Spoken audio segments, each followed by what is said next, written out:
الحمد لله وكفى والسلام على عباده الذين اصطفى أما بعد أعوذ بالله من الشيطان الرجيم بسم الله الرحمن الرحيم النبي أولى بالمؤمنين من أنفسهم سبحان ربك رب العزة عما يصفون والسلام على المرسلين والحمد لله رب العالمين اللهم صل على سيدنا محمد وعلى آل سيدنا محمد وبارك وسلم اللهم صل على سيدنا محمد وعلى آل سيدنا محمد وبارك وسلم اللهم صل على سيدنا محمد وعلى آل سيدنا محمد وبارك وسلم.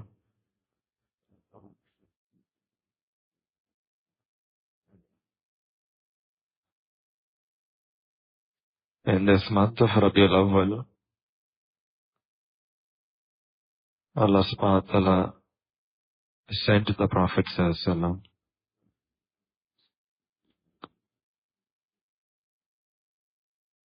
اور عام طور پہ اس مہینے کے اندر we have different تقریبیں, events, talks, بیانات to commemorate what they call Milad al-Nabi, the birth of the Prophet sallallahu alaihi wasallam. حالانکہ حقیقت یہ ہے, پہلی بات تو یہ کہ this should not be limited only to the month of Rabiul Awwal. نبی علیہ الصلوۃ والسلام کو یاد کرنا, this should be done every single day. اور دوسری بات یہ کہ what we try to remember is not only the birth of the Prophet sallallahu alaihi wasallam, we are supposed to remember the whole life of the Prophet sallallahu alaihi wasallam.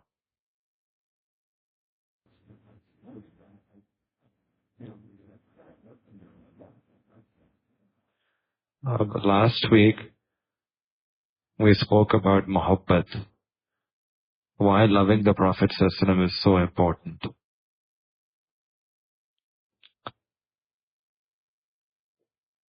ابھی میں آئی be اے کے اندر talk کر کے آیا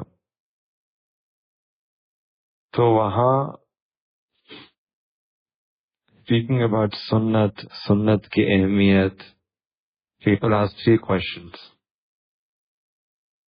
Which sunnat, how much sunnat, and why sunnat. اور تینوں کا جواب یہ ہے.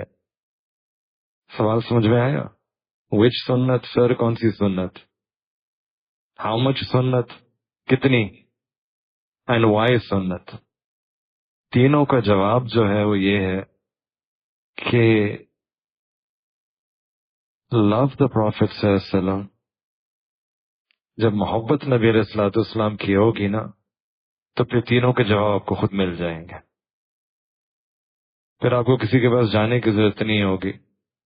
جب دل میں محبت ہوگی, بنیاد ہوگی, وہ محبت خود ہی آپ کو تقاضے سکھائے گی, آداب سکھائے گی, اعمال سکھائے گی.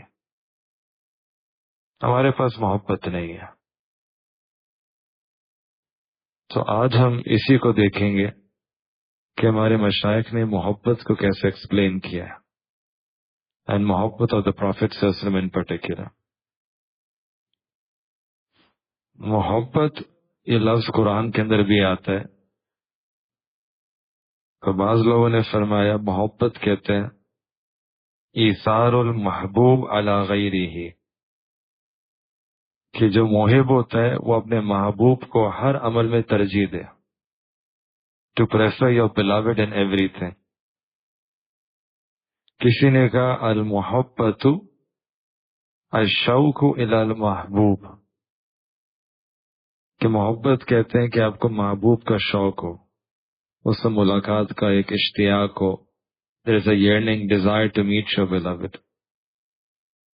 یہ بھی کسی نے کہا کہ المحبت دوام و ذکری للمحبوب، کہ انسان اپنے محبوب کو ہر وقت سوچتا رہتا ہے، یاد کرتا رہتا ہے، اس کو محبت کہا گیا۔ پھر بعض لوگوں نے فرمایا المحبت اتباع الرسول، کہ جو بات نبی علیہ الصلوۃ والسلام نے فرمائی، جیسے فرمائی اس کو کر لینا، اس چیز کو محبت کہتا ہے۔ جو شخص بھی ایمان والا ہوگا اس کے دل کے اندر نبی علیہ الصلوۃ والسلام کی محبت ہونا یہ یقینی ہے، یہ ہمارے ایمان کا جز ہے، ایمان کی اساس ہے، ہماری ایمان کی بنیاد ہے۔ ایک صحابی تھے جو نبی علیہ الصلوۃ والسلام کی خدمت میں تشریف لائے، تو نبی علیہ السلام نے ان سے پوچھا محبت کے بارے میں، اور پھر فرمایا کہ محبت جب تک انسان کا ایمان اس وقت تک مکمل نہیں ہو سکتا جب تک کہ وہ مجھ سے محبت نہ کرے اور میری محبت باقی تمام محبتوں پہ غالب نہ ہو جائے، یہاں تک کہ والدین کی محبت ہو، بیوی کی محبت ہو، بچوں کی محبت، پورے انسانیت کی محبت سے زیادہ محبت نبی علیہ الصلوۃ والسلام کی ہونی چاہیے۔ یہی چیز اللہ تعالیٰ نے ہمیں قرآن کے اندر سکھائی ہے کہ کل ان کان آباؤکم و ابناؤکم و اخوانکم و ازواجکم، اللہ تعالیٰ نے سارے رشتے گنوائے کہ اگر تمہاری محبت ماں باپ کے لیے اور بیوی کے لیے، بچوں کے لیے، اگر ساری محبتیں اللہ تعالیٰ اور اللہ تعالیٰ کے حبیب صلی اللہ علیہ وسلم کی محبت سے زیادہ ہیں تو فتربصوا، پھر یہ خطرے کی بات ہو۔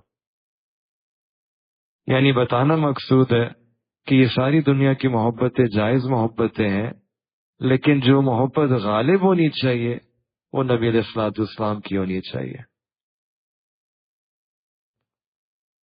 تو لہذا ہمیں اس محبت کو بڑھانے کی ضرورت ہے۔ اب دیکھیں حدیث مبارکہ میں نبی علیہ السلام نے ارشاد فرمایا کہ احب اللہ، کہ اللہ تعالیٰ سے محبت کرو چونکہ اللہ تعالیٰ نے تمہیں اتنی ساری نعمتیں عطا فرمائی ہیں، اور مجھ سے محبت کرو کیونکہ اللہ تعالیٰ مجھ سے محبت فرماتا ہے۔ یعنی نبی علیہ الصلوۃ والسلام اللہ تعالیٰ کے محبوب ہیں، اس وجہ سے ہمیں ان سے محبت کرنی چاہیے۔ ایک دوسری جگہ فرمایا کہ 3 ایسی صفات ہیں جو جس شخص کے اندر بھی ہوں گی اللہ تعالیٰ اس کو ایمان کی حلاوت عطا فرما دیں گے۔ ان میں سے پہلی صفت یہ ہے کہ وہ شخص اللہ اور اللہ کے پیارے حبیب صلی اللہ علیہ وسلم کی محبت دل میں سب سے زیادہ ہوگی، اور باقی جن لوگوں سے محبت کرے گا that will be in the name of Allah and for the sake of Allah subhanahu wa ta'ala۔ اور تیسری صفت یہ کہ وہ کفر میں جانا اتنا ناپسند کرے گا جیسے کوئی شخص آگ میں جانا ناپسند کرتا۔ اندازہ لگائے 3 علامات بتائیے کہ جس کو یہ 3 علامتیں نصیب ہو جائیں that person will be able to experience the sweetness of ایمان۔ اور پہلی علامت، پہلی صفت یہ ہے کہ اللہ تعالیٰ کے پیارے حبیب صلی اللہ علیہ وسلم کی جو محبت ہے وہ ساری محبتوں کے اوپر غالب ہو۔ ایک دفعہ حضرت عمر رضی اللہ تعالیٰ عنہ نبی علیہ الصلوۃ والسلام کی خدمت میں تشریف لائے اور کہا کہ اللہ کے پیارے حبیب صلی اللہ علیہ وسلم، مجھے آپ سے سب سے زیادہ محبت ہے سوائے اپنی جان کے۔ تو نبی علیہ الصلوۃ والسلام نے ارشاد فرمایا کہ ابھی نہیں، جب تک جان سے بھی زیادہ محبت نہ ہو جائے اس وقت تک ایمان کامل مکمل نہیں ہو سکتا۔ سیدنا عمر رضی اللہ تعالیٰ نے تھوڑی دیر کے لیے انتظار فرمایا، پوز کیا، اور پھر اپنے دل کی حالت کو جانچا، اور پھر فرمایا کہ واللہ، میں اللہ تعالیٰ کی قسم کہ مجھے آپ سے اپنی جان سے بھی زیادہ محبت ہے۔ پھر نبی علیہ الصلوۃ والسلام نے فرمایا الآن یا عمر، اب ایمان کامل ہو چکا عمر۔ اچھا، اس محبت کے اوپر انسان کو کیا اجر ملتا ہے؟ حدیث مبارکہ میں آتا ہے کہ ایک شخص آیا، اسے نبی علیہ السلام سے پوچھا کہ متی الساعہ، کہ قیامت کب آئے گی؟ نبی علیہ الصلوۃ والسلام نے سوال کو ری ڈائریکٹ کر دیا کہ قیامت سے کیا کرنا، یہ بتاؤ کہ قیامت کی تیاری کیا کی ہے؟ تو ان صحابی نے عرض کیا کہ میرے پاس کوئی خاص تیاری تو نہیں ہے، نہ میں نے کوئی لمبی نفلیں پڑھی ہیں، نہ کوئی میں نے نفلی روزے زیادہ کیے ہیں، نہ میرے پاس کوئی نفلی صدقات خیرات بہت زیادہ ہیں، لیکن ہاں ایک بات ہے، وَلَٰكِنِّي أُحِبُّ اللَّهَ وَرَسُولَهُ، میں اللہ اور اللہ کے حبیب صلی اللہ علیہ وسلم سے محبت ضرور کرتا ہوں۔ تو نبی علیہ الصلوۃ والسلام نے اس کو فرمایا کہ انت مع من احببت، کہ خوش ہو جاؤ کہ قیامت کے دن انسان اس کے ساتھ ہوگا جس سے وہ محبت کرتا ہے۔ اب یہ کتنی بڑی خوشخبری ہے کہ محبت کی وجہ سے انسان کو نبی علیہ الصلوۃ والسلام کی معیت نصیب ہو جائے گی قیامت کے دن۔ اس محبت کی وجہ سے ہمیں وہ مقام نصیب ہو سکتا ہے۔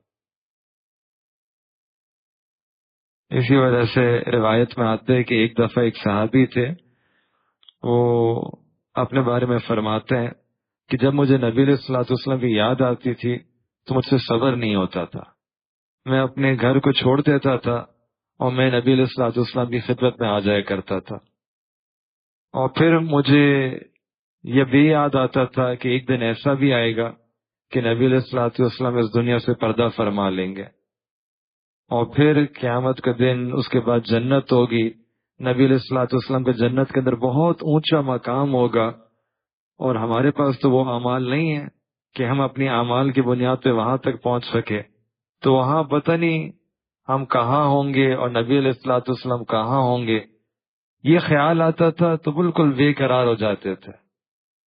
اور پھر ایک دفعہ اسی بے قراری کی حالت میں وہ نبی علیہ الصلوۃ والسلام کی خدمت میں تشریف لائے اور پورا واقعہ سنایا۔ جب واقعہ سنا لیا تو اللہ تعالیٰ کی طرف سے ایک آیت نازل ہوئی، اس آیت میں اللہ تعالیٰ نے ارشاد فرمایا کہ وَمَن يُطِعِ اللَّهَ وَرَسُولَهُ، کہ جو اللہ تعالیٰ کی اطاعت کرتا ہے اور نبی علیہ الصلوۃ والسلام کی اطاعت کرتا ہے، فَأُولَٰئِكَ مَعَ الَّذِينَ أَنْعَمَ اللَّهُ عَلَيْهِم مِّنَ النَّبِيِّينَ وَالصِّدِّيقِينَ وَالشُّهَدَاءِ وَالصَّالِحِينَ، کہ اللہ تعالیٰ پہ ایسے شخص کو قیامت کے دن انہی انعام یافتہ لوگوں کے ساتھ جوڑ کے رکھیں گے۔ اللہ اکبر!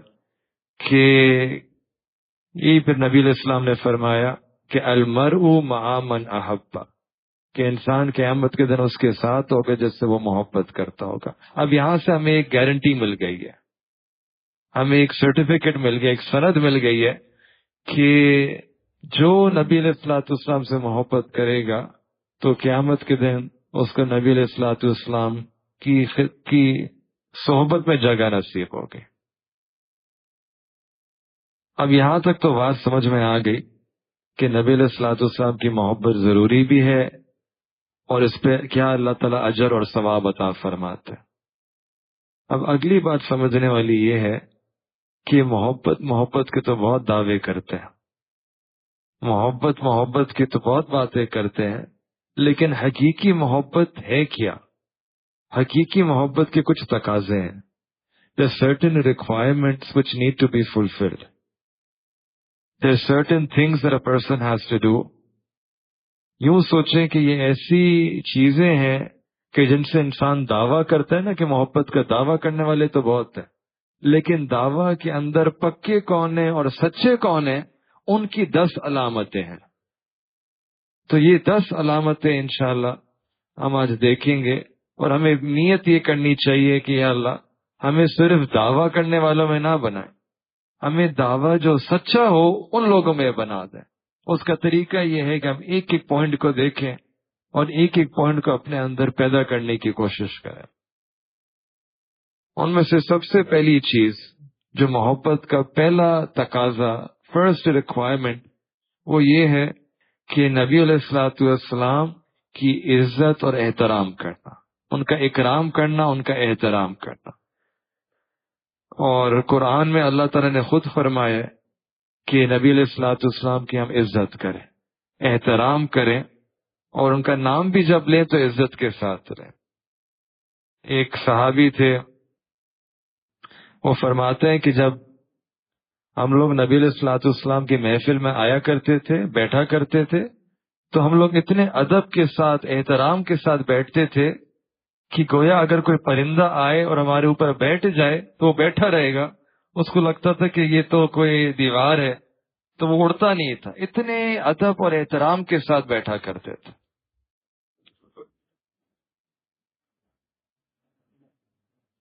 اور اسی طریقے سے جب کوئی نبی علیہ الصلوۃ والسلام کی حدیث مبارکہ کا ذکر ہو تو انسان کو ادب کے ساتھ احترام کے ساتھ بات کو سننا چاہیے. یہ بھی عزت کے اندر شامل ہے. امام مالک رحمۃ اللہ علیہ کا نام آپ لوگوں نے سنا ہوگا، بہت بڑے محدث تھے جو مسجد نبوی کے اندر گنبد خضرا کے سامنے بیٹھ کے حدیث مبارکہ کا درس دیا کرتے تھے. اللہ تعالیٰ نے ایسی سعادت عطا فرمائی تھی ان کو. تو ان کے بارے میں آتا ہے کہ جب کوئی آتا تھا نا، دروازہ کھٹکھٹاتا تھا تو اپنے خادم کو بھیجتے تھے، کہتے تھے پوچھو کہ کیوں آئے. اگر وہ کوئی فقہ کا مسئلہ ہو، اسلامک لا کا مسئلہ ہو، اس کو پوچھنے کے لیے آتا تو وہ ان کو ویسے ہی جواب دے دیا کرتے تھے. لیکن اگر اطلاع ملتی کہ نہیں وہ حدیث نبوی صلی اللہ علیہ وسلم کو سننے کے لیے آئے ہیں تو ان کو کہا جاتا تھا بھی انتظار کرو. پھر امام مالک رحمۃ اللہ علیہ نہایا کرتے تھے، غسل کرتے تھے، نئے کپڑے پہنتے تھے، خوشبو لگاتے تھے، پھر اپنی مسند کے اوپر اپنی جگہ پہ تشریف لاتے تھے، وہاں بیٹھ کے اور پھر نبی علیہ الصلوۃ والسلام کا اسم گرامی نام نامی کو لیا کرتے تھے. یعنی ادب کے ساتھ، محبت کے ساتھ.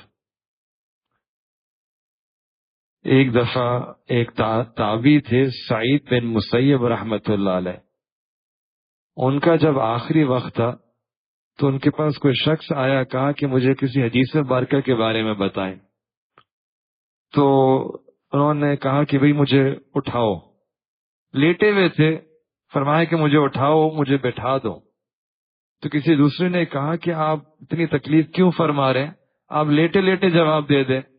تو انہوں نے فرمایا کہ یہ حدیث مبارکہ کا معاملہ ہے، اس کو میں اتنی بے ادبی نہیں کر سکتا کہ لیٹے لیٹے جواب دے دوں، مجھے بٹھاؤ. اپنے آپ کو تکلیف میں ڈالا اور پھر لیکن عزت اور احترام کا خیال رکھا. کسی نے امام مالک رحمۃ اللہ علیہ سے پوچھا کہ جب آپ ہمیں دین کی کوئی اور بات بتاتے ہیں تو آپ ویسے ہمیں بتا دیتے ہیں، لیکن ہم نے دیکھا کہ جب آپ حدیث مبارکہ کو بیان فرماتے ہیں تو آپ کے چہرے کا رنگ بدل جاتا ہے، متغیر ہو جاتا ہے، آپ کے چہرے پہ بہت ایک فکر آتی ہے، تو یہ کیا معاملہ ہے؟ تو انہوں نے فرمایا کہ لوگوں، اگر تم ان لوگوں کو دیکھ لو نا جن لوگوں کو میں نے دیکھا تھا، یعنی صحابہ کرام کو، تو پھر تمہیں اندازہ ہوگا کہ ہمیں کتنا نبی علیہ الصلوۃ والسلام کا احترام کرنا چاہیے تھا، کتنی عزت کرنی چاہیے. تو لہذا پہلا نقطہ تو یہ ہے کہ ہم نبی علیہ الصلوۃ والسلام کا عزت، احترام، اور جب حدیث مبارکہ پڑھی جائے تو اس کا بھی عزت اور احترام اور ادب کے ساتھ ہم سنیں. دوسرا محبت کا تقاضا یہ ہے کہ نبی علیہ الصلوۃ والسلام کی آواز سے بھی اپنی آواز کو بلند نہ کرے. اب یہ بات، اس کے دو پہلو ہیں، there are two aspects for this.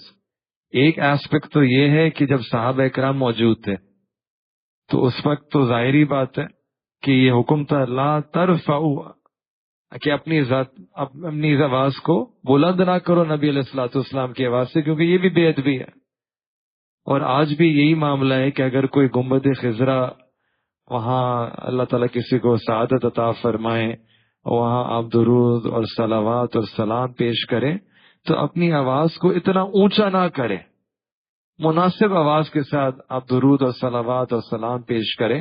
زیادہ چیخنا چلانا یہ اس وقت بھی منع تھا اور یہ حکم آج بھی باقی ہے. آج بھی وہاں ادب کا مظاہرہ کرنا چاہیے، وہاں مناسب آواز کے ساتھ انسان اپنی دعا بھی مانگے اور درود اور صلوات اور سلام بھی عرض کرے.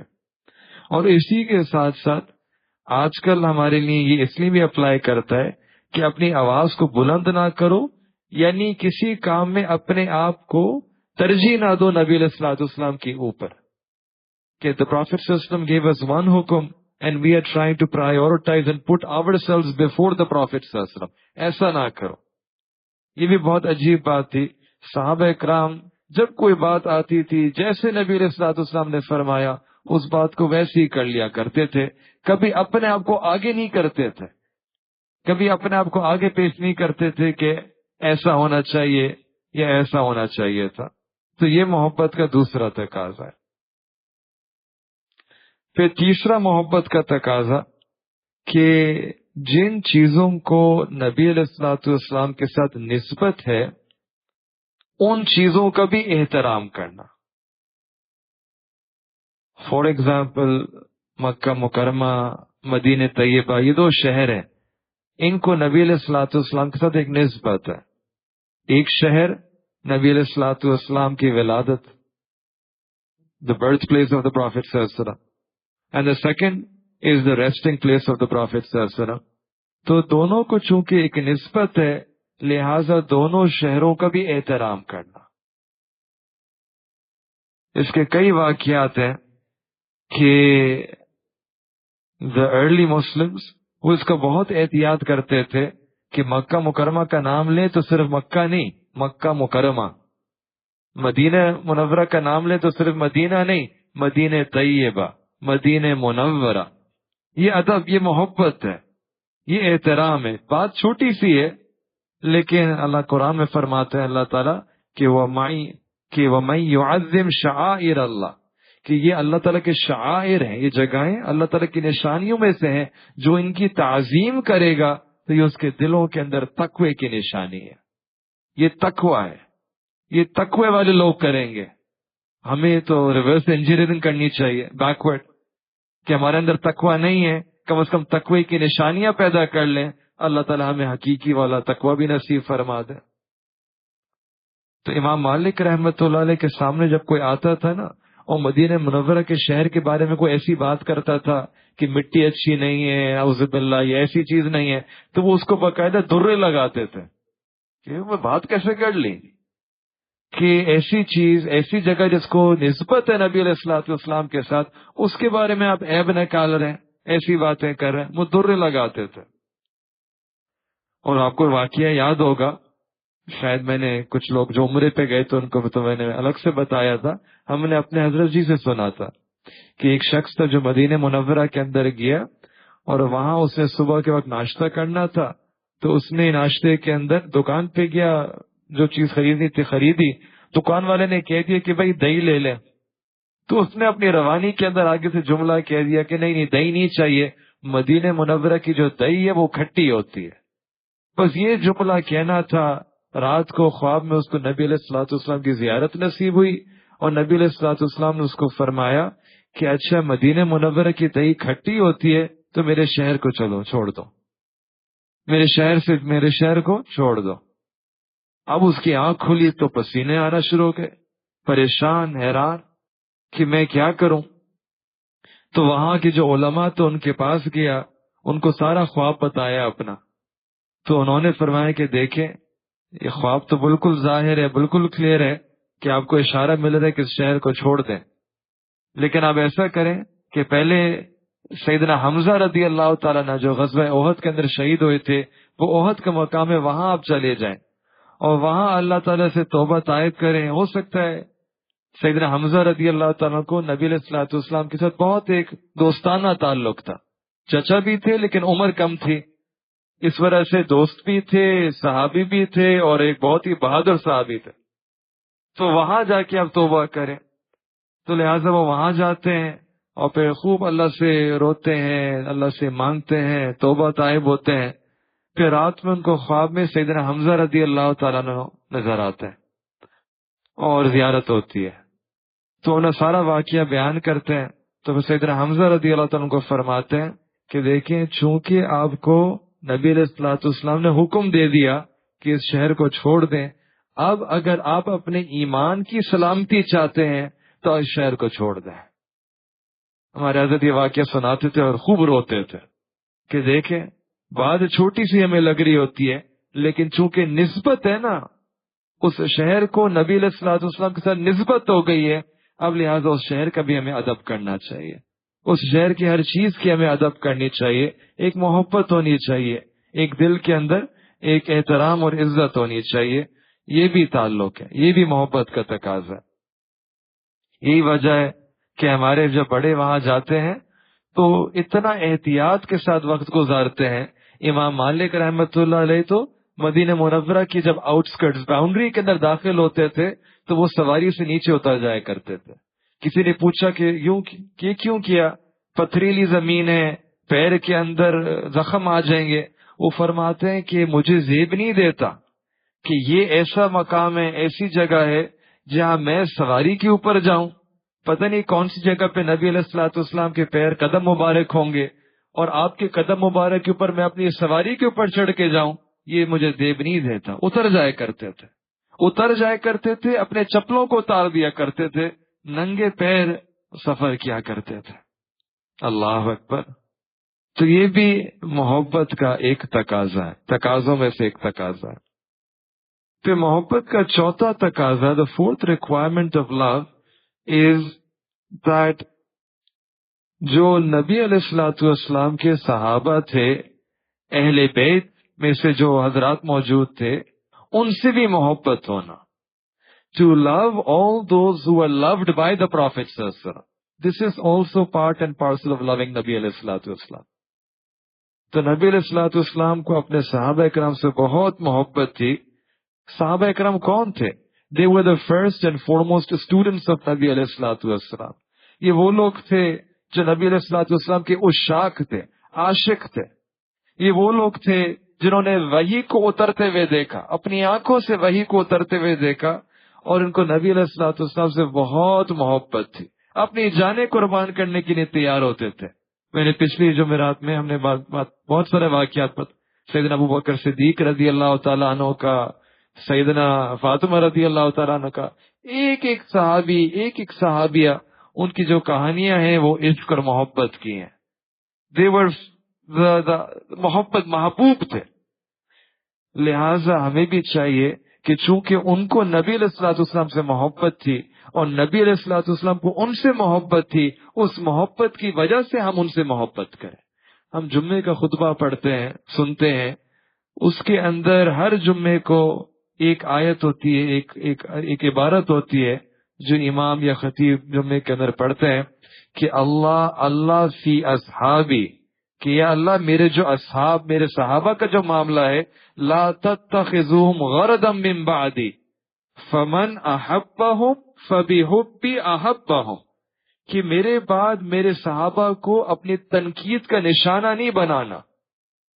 یہی وجہ ہے کہ حدیث مبارکہ کی جب ہم سند کی اوتھینٹسٹی ویریفائی کر رہے ہوتے ہیں تو وہ اوتھینٹیکیشن پروسیس صحابہ اکرام کے بعد شروع ہوتا ہے.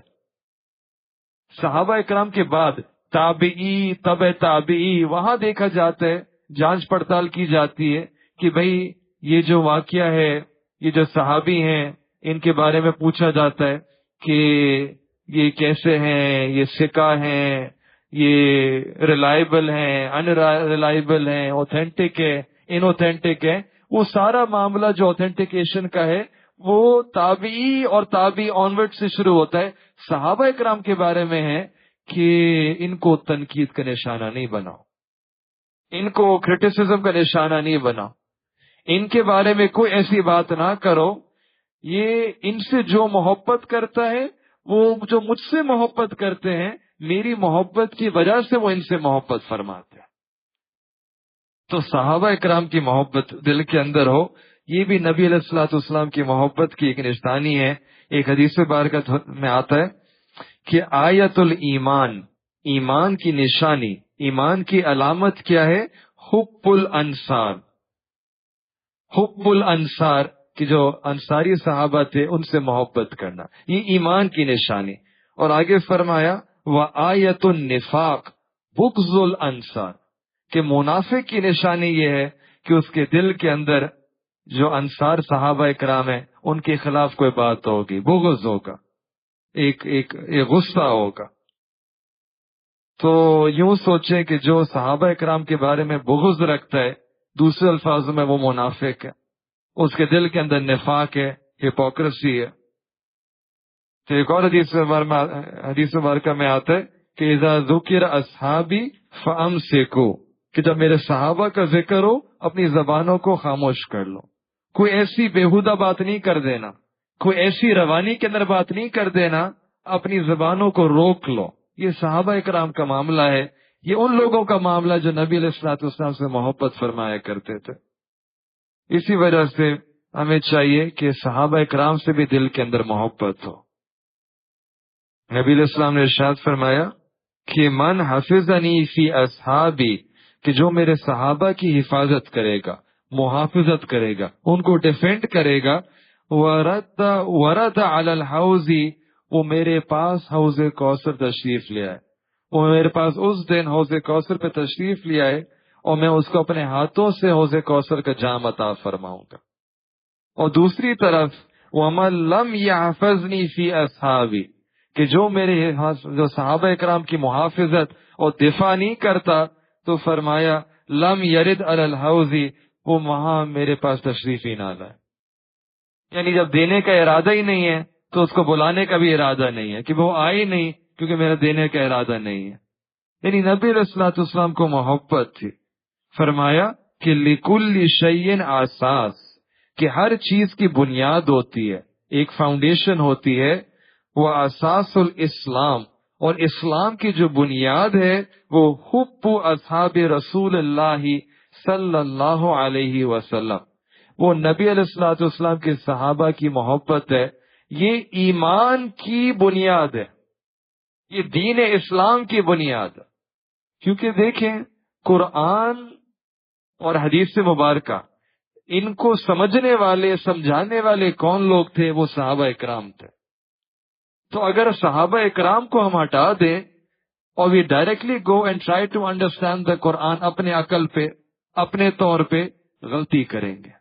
ہم اگر صحابہ اکرام کو ہٹا دیں اور نبی علیہ الصلوۃ والسلام کی احادیث مبارکوں کو اپنی عقل سے سمجھنے کی کوشش کریں، غلطی کریں گے۔ غلطی کریں گے کیونکہ ہمیں پتہ نہیں ہے، غلطی کریں گے کیونکہ کانٹیکسٹ وی ڈونٹ نو۔ صحابہ اکرام were able to see that، ان کے پاس اللہ تعالیٰ نے علم عطا فرمایا تھا، وہی اترتے ہوئے دیکھا انہوں۔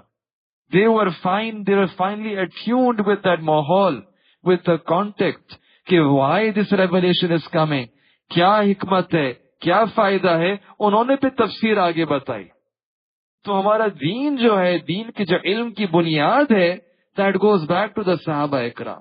چاہے قرآن کو سمجھنا ہو، جو تفاسیر ہوتی ہیں، وہ تفاسیر تابعین کی، حضرت عبداللہ ابن عباس رضی اللہ تعالیٰ عنہ، حضرت عبداللہ ابن عمر رضی اللہ تعالیٰ عنہ، جو سند وہاں تک جاتی ہے۔ اور آج کا جو بڑا فتنہ ہے وہ یہی ہے، وہ چاہتے ہیں کہ صحابہ اکرام کو ہٹا دیا جائے۔ صحابہ اکرام کو اگر ہٹا دیا جائے گا تو پھر یور عقل اینڈ مائی عقل، پھر اپنے بندہ قرآن کو کھولیں گے اور آپ بھی اپنی عقل استعمال کریں، میں بھی اپنی عقل استعمال کروں، جو ہماری عقل میں آ رہا ہے بس اسی کو ہم نے دین بنا لیا۔ دین کو موڑنے کی یہ بہترین ٹیکٹک ہے کہ صحابہ اکرام کو ہٹا دیں، because then you don't have that tradition, وہ سند نہیں ہے، you don't have anything connecting you back. ہر بندہ اپنی رائے استعمال کر سکتا ہے، ہر بندہ اپنی عقل استعمال کر سکتا ہے، and then it becomes a play thing. اور یہ ایک بہت بڑا فتنہ ہے کہ whether it is outside of Islam, whether this is coming from within Islam، یہ جو صحابہ اکرام کے منکر ہوتے ہیں یا بغض رکھتے ہیں یا ان کو وہ اہمیت نہیں دیکھتے، وہ اس کا ایک وجہ یہی ہوتی ہے کہ چونکہ جب تک صحابہ اکرام کی سند موجود ہے، دین محفوظ ہے، دین کی بنیاد محفوظ ہے۔ اب کوئی ہیرا پھیری نہیں کر سکتا، کوئی بدل نہیں سکتا، کیونکہ وہ ایک اساس بنیاد ہے۔ لیکن جب اس پہ انسان شکوک اور شبہات کریٹ کرے جاتے ہیں، لوگوں کو وہاں سے ہٹایا جاتا ہے، محبت دل سے نکالی جاتی ہے، تو پھر آگے حملہ کرنا بہت آسان ہو جاتا ہے۔ پھر لوگ حملہ کرتے ہیں، اور کئی لوگ ایسے ہیں جو پھر بہہ پڑتے ہیں۔ الایمان الحفیظ، العیاذ باللہ، کہ صحابہ کی محبت، صحابہ کی حفاظت، دس از دا اساس، دس از دا بنیاد آف اے پرسنز ایمان۔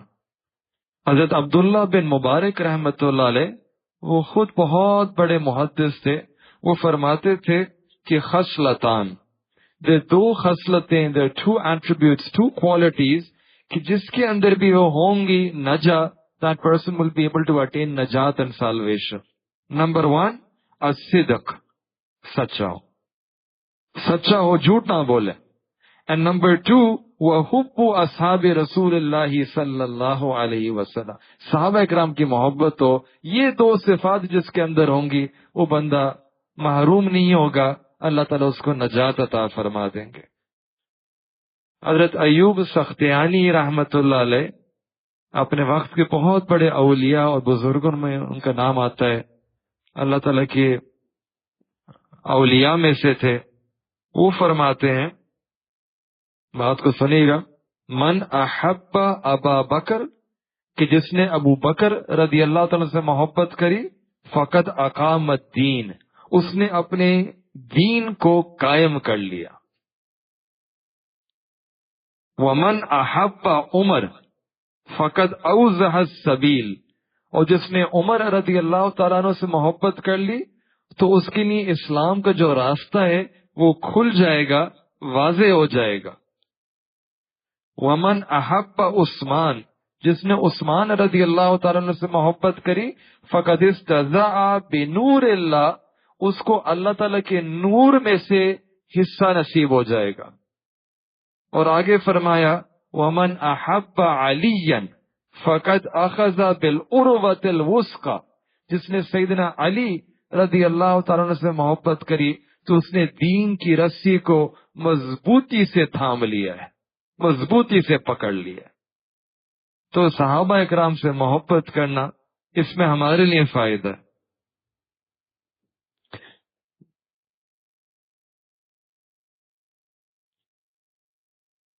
محبت کا جو 5واں تقاضا ہے، there are 10 points in total.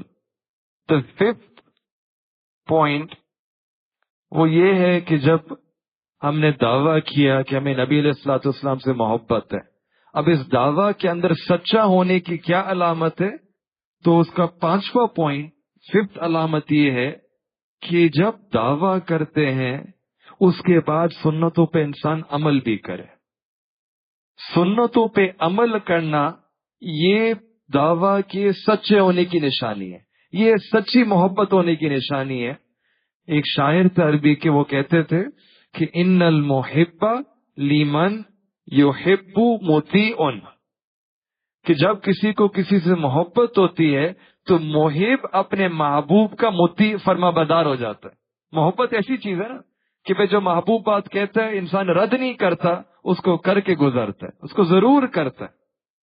یہ محبت کی نشانی ہے. جب محبت ہوگی اور سچی ہوگی اور پکی ہوگی تو انسان خود بخود سنتوں کے اوپر عمل کرے گا. اس وجہ سے what we really need, especially for the young, for the youth, is کہ وہ محبت دل کے اندر پہلے پیدا کری جائے. آج ہم آئی بی اے کے اندر کچھ ابھی گھنٹوں پہلے بیان تھا، تو وہاں سنتوں کی اتباع کرنا، سنتوں سے اپنا آپ کو سجانا، سنتوں کی اہم، یہ ساری چیزیں اسٹیپ نمبر 10 ہے. All of this is step number 10. جو پہلا اسٹیپ ہے، جو بنیاد ہے، وہ تو یہ ہے کہ نبی علیہ الصلوۃ والسلام کی محبت ہوگی تو پھر تعلیمات پہ عمل ہوگا. The real difference between us and the early Muslims is not کہ ہم سوچیں کہ آج ماڈرنزم ہے اور لبرلزم اور سیکولر ہیومنزم اور ایتھیزم، یہ مسئلہ نہیں ہے. جو اصل مسئلہ ہے وہ یہ ہے کہ the early Muslims، ان کے دل میں نبی علیہ الصلوۃ والسلام کی شدید محبت تھی اور ہمارے دلوں میں نہیں ہے. ان کے دلوں میں چونکہ وہ محبت تھی لہذا پورا دین پہ عمل کرنا آسان تھا. قرآن بھی، سنت بھی، فقہ بھی، ایوری تھنگ بیکیم ایزی. ہمارے لیے وہ محبت نہیں ہے. You can't impose them on other people. ہم اس طرح کے معاشرے میں نہیں رہ رہے کہ آپ کو کوئی بات کہے آپ جبراً کسی کو کہیں بھائی یہ بات کرو.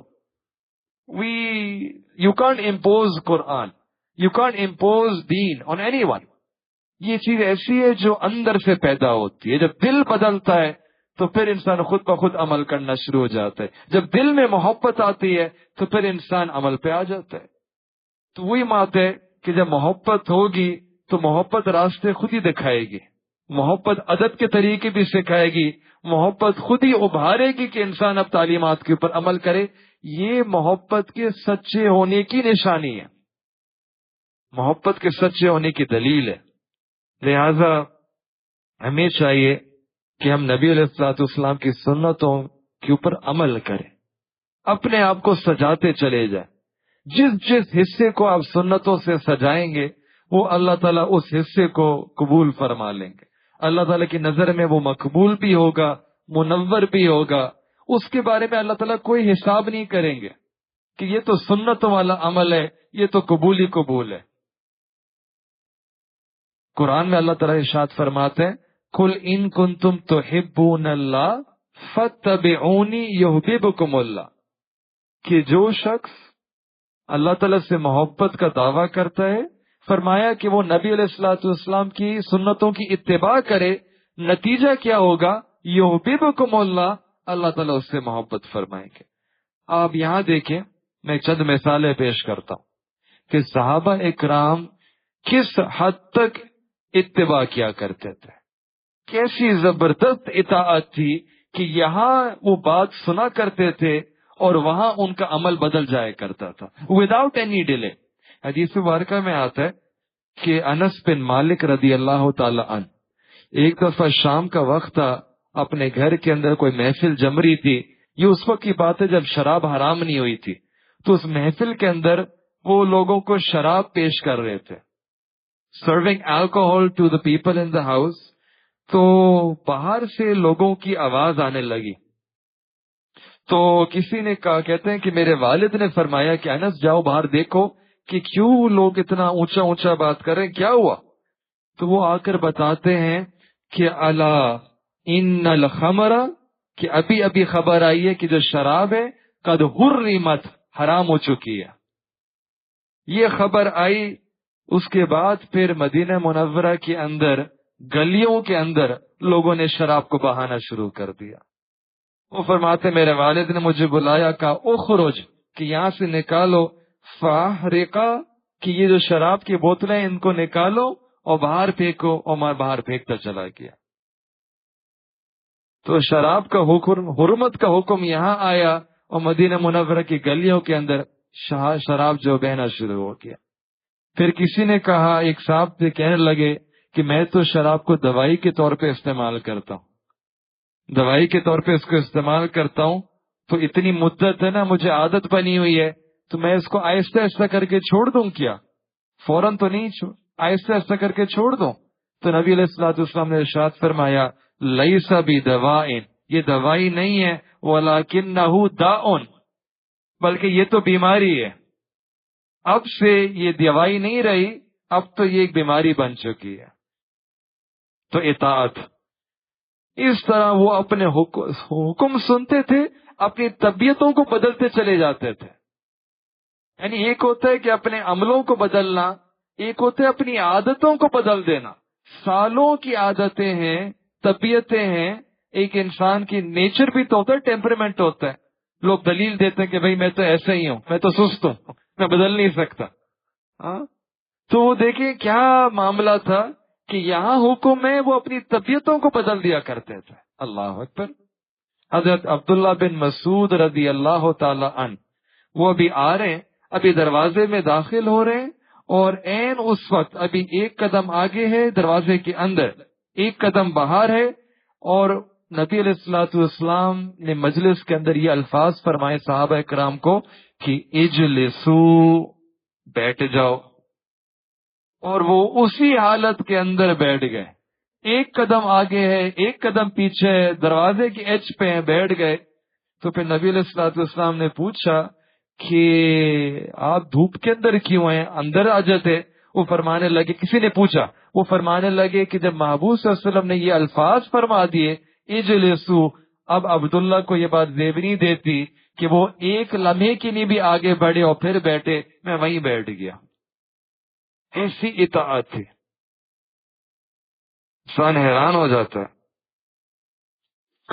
سیدنا عبداللہ بن عمر رضی اللہ تعالی عنہ ایک دفعہ سفر کر رہے تھے مدینہ منورہ کے باہر، اور ایک مقام پہ جب پہنچے تو انہوں نے اپنی سواری کو روک لیا اور اپنی سواری سے اترے، اور پھر ایک جگہ کونے میں ویرانے میں چلے گئے.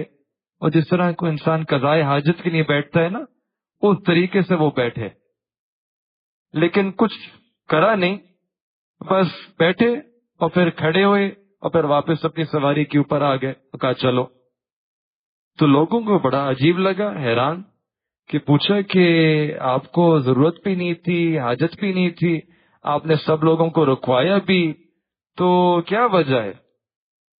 تو فرمانے لگے کہ ہاں مجھے ضرورت تو نہیں تھی، لیکن مجھے یاد آیا تھا کہ ایک دفعہ میں نبی علیہ الصلوۃ والسلام کے ساتھ اس سفر پہ گیا تھا، اور جب ہم اس مقام پہ پہنچے تھے تو نبی علیہ الصلوۃ والسلام کو قضاء حاجت کی ضرورت تھی، تو آپ علیہ الصلوۃ والسلام اسی جگہ گئے تھے اور اسی جگہ تشریف لے کے گئے اور اسی طریقے سے بیٹھے تھے، تو میری چاہت یہ تھی کہ میں بھی اسی عمل کی اتباع کروں۔ یہ محبت ہوتی ہے، جب محبت پکی اور سچی ہوتی ہے تو انسان پہ ڈھونڈتا ہے کہ میں کس طریقے سے اپنے محبوب کی بات کو پورا کروں۔ اپنی محبوب کی ہر نقل کو انسان ہر عمل کو نقل کرنے کی کوشش کرتا ہے۔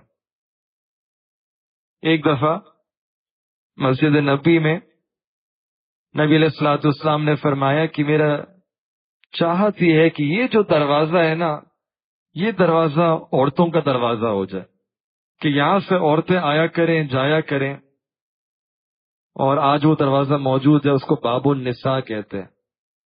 تو ایک صحابی تھے حضرت عبداللہ بن عمر رضی اللہ تعالیٰ عنہ، انہوں نے وہ سنا، اس کے بعد فرماتے ہیں کہ میں جتنی دفعہ بھی مسجد نبی کے اندر داخل ہوا، چاہے عورتیں ہوں یا نہ ہو، میں کبھی بھی اس دروازے سے داخل نہیں ہوا، کیونکہ میں نبی علیہ الصلوۃ والسلام نے فرمایا کہ میری چاہت یہ ہے کہ یہ دروازہ عورتوں کے لیے ہو، لہذا پوری زندگی اس کے بعد میں کبھی اس دروازے سے داخل ہی نہ ہوا۔ اب آپ سوچ رہے ہوں گے کہ یہ تو پرانے واقعات ہیں، یہ تو صحابہ اکرام کے واقعات ہیں، ہمیں کوئی قریب کی مثالیں دیں، ہمارے وقت کی مثالیں دیں، ہمارے ملک کی مثالیں دیں۔ تو ہمارے جو اکابر علماء دیوبند ہیں وہ واقعی سنتوں کی اتباع کرنے والے تھے۔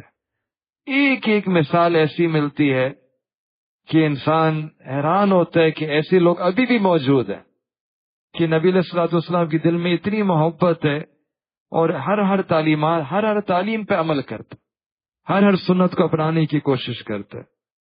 تو دیکھیے، ایک ہمارے اسی علاقے کے بہت بڑے عالم، بہت بڑے بزرگ تھے، بہت بڑے امام تھے، حضرت مولانا قاسم نانوتوی رحمت اللہ علیہ۔ وہ ان کی زندگی کو دیکھیں کہ برٹش رول کا زمانہ ہے، India subcontinent, this is pre partition, and جو لوگ تھے برٹشرز تھے، انہوں نے ان کے پیچھے پولیس لگا دی کہ بھئی ان کو قید کر کے لاؤ۔ اب وہ اپنا آپ کو قید سے بچنے کے لیے وہ ایک جگہ چلے جاتے ہیں اور 3 دن کے لیے وہ اپنا آپ کو محفوظ رکھتے، چھپا کے رکھتے۔ 3 دن کے بعد پھر وہ باہر نکل جاتے ہیں۔ تو کسی نے پوچھا کہ بھائی ابھی بھی وہ آپ کے پیچھے پڑے ہیں، ابھی بھی آپ کو ڈھونڈ رہے ہیں، تو آپ تھوڑا اور وقت ہائیڈنگ میں رہیں، آپ باہر کیوں آ رہے ہیں؟ آپ کی جان خطرے میں۔ تو فرمانے لگے کہ میں نے سیرت کا مطالعہ کیا اور میں نے دیکھا کہ جب نبی علیہ الصلوۃ والسلام نے مکہ مکرمہ سے مدینہ طیبہ ہجرت فرمائی تو وہاں آپ علیہ الصلوۃ والسلام نے غار ثور کے اندر پناہ لی، لیکن 3 دن پناہ لی۔ 3 دن کے بعد آپ علیہ الصلوۃ والسلام غار سے باہر آ گئے تھے۔ تو میں بھی اس سنت پہ عمل کرنا چاہتا ہوں، میں اس سنت پہ عمل کرنا چاہتا ہوں۔ اب اگر کوئی مجھے پکڑ کر پھانسی پہ بھی چڑھا دے تو قاسم کی جان حاضر ہے، اب قاسم کی جان حاضر ہے، میں نے کم از کم سنتوں کے اوپر اتباع کر لی۔ پھر ایک اور اسی قافلے کے ایک اور بزرگ تھے، ان کا تعلق گنگوہ سے تھا، حضرت گنگوہی رحمت اللہ علیہ، بہت بڑے عالم تھے۔ وہ ان کی زندگی کو دیکھیں کہ ان کی زندگی کے اندر آخری وقت میں ان کی آئی سائٹ چلی گئی تھی، کہتے ہیں موتیا آ گیا تھا، نظر نہیں آتا تھا ان کو۔ اب آنکھیں تو چلی گئی، بینائی تو چلی گئی، لیکن اس کے باوجود وہ کیا کرتے تھے؟ اپنی آنکھوں میں سرما لگایا کرتے تھے، تو کسی نے ان سے پوچھا کہ حضرت یہ سرما تو آنکھوں کی بینائی تیز کرنے کے لیے لگاتے ہیں، آپ کی تو بینائی نہیں ہے، آپ کیوں سرما لگا رہے ہیں؟ تو انہوں نے جواب دیا کہ ہاں، تم لوگ تو آنکھوں میں اندر سرما اس لیے لگاتے ہو کہ تمہاری آنکھوں کی بینائی تیز ہو جائے، میں اس لیے لگاتا ہوں کہ مجھے سنتوں پہ عمل کرنے کا ثواب مل جائے، کیونکہ میرے محبوب صلی اللہ علیہ وسلم کی سنت تھی کہ سرما لگانا، اس وجہ سے میں سنت کی اتباع کے اندر لگاتا ہوں۔ اب بینائی ہو یا نہ ہو، مجھے اس سے کیا کرنا، مجھے تو سنتوں کی اتباع کرنی ہے۔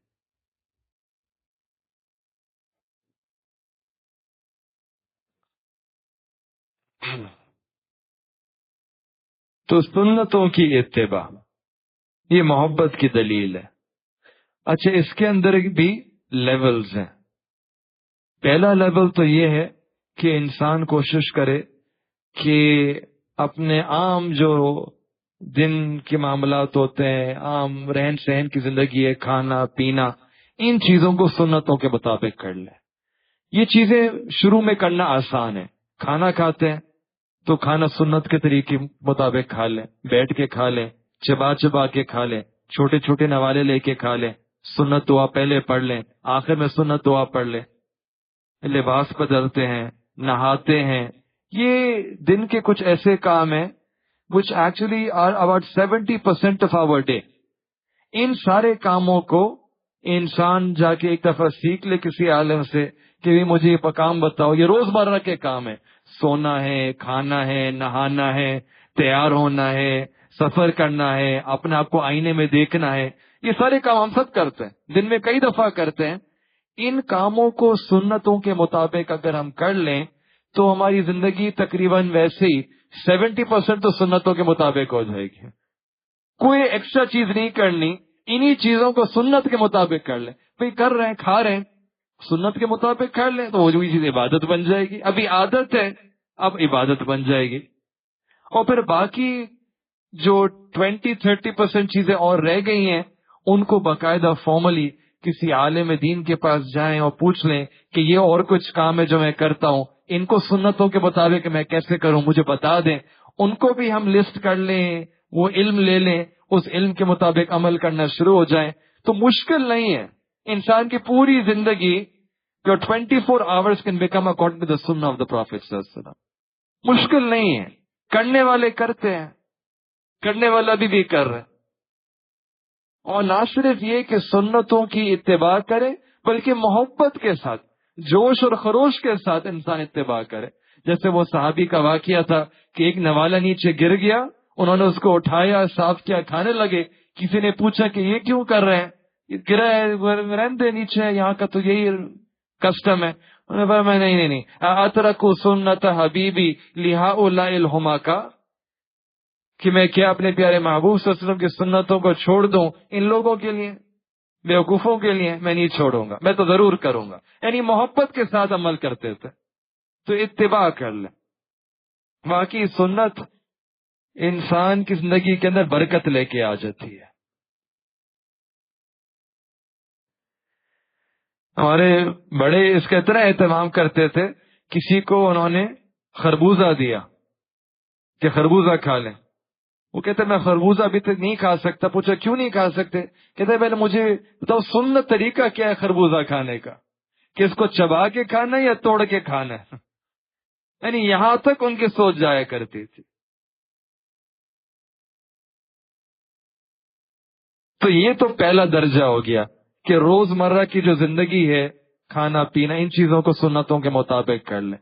اچھا، عام طور پہ ہم سنتوں کی اتباع کو یہی چیزیں سمجھتے ہیں، بس یہی ایک درجہ ہے، حالانکہ اس کے اوپر ایک اور لیول بھی ہے۔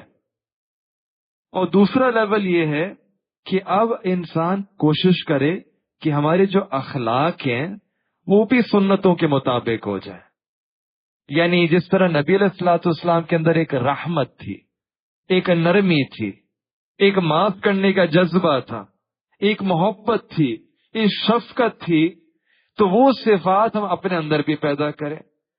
کئی دفعہ ہوتا ہے کہ انسان ظاہر میں تو بڑا نیک بن جاتا ہے، جبہ بھی لے لیا، امامہ بھی لے لیا، ٹوپی بھی آ گئی، لیکن جو بیوی بچوں کے ساتھ معاملہ ہوتا ہے وہ الامان الحفیظ، ایسا غصہ کہ انسان پریشان.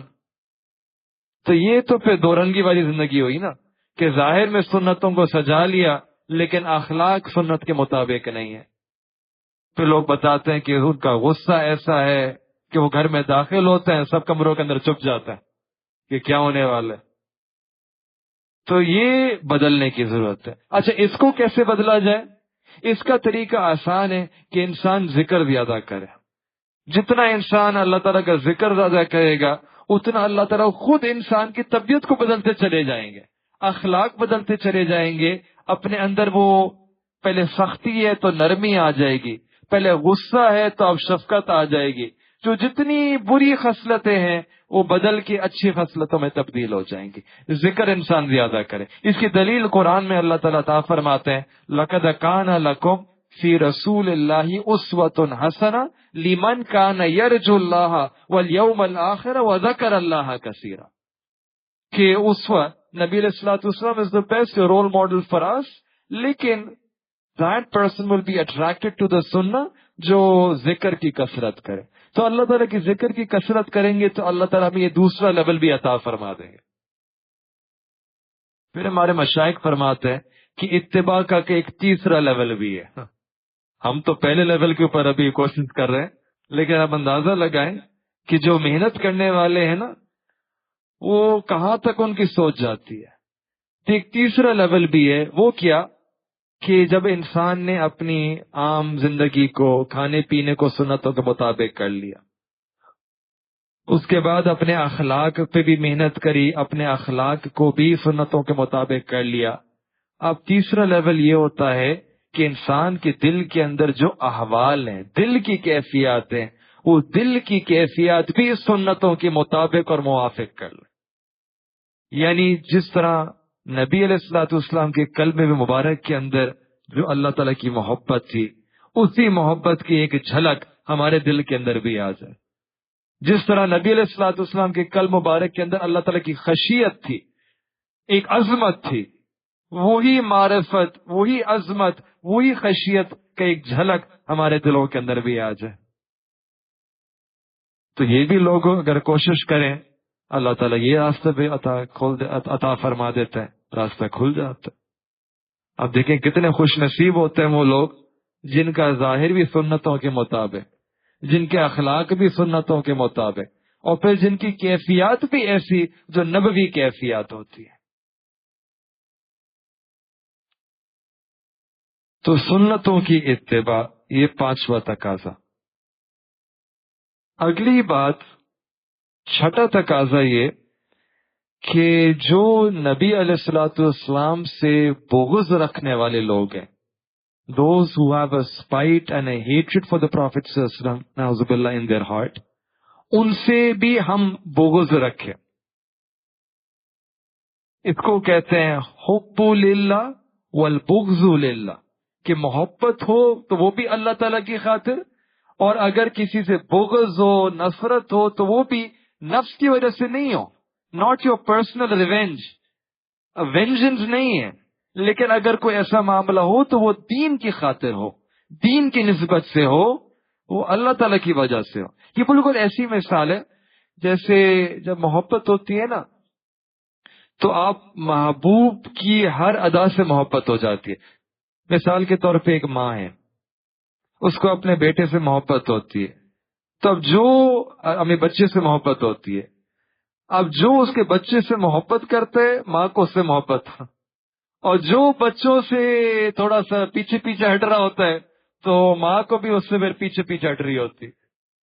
یعنی اب بچہ کرائٹیریا بن جاتا ہے.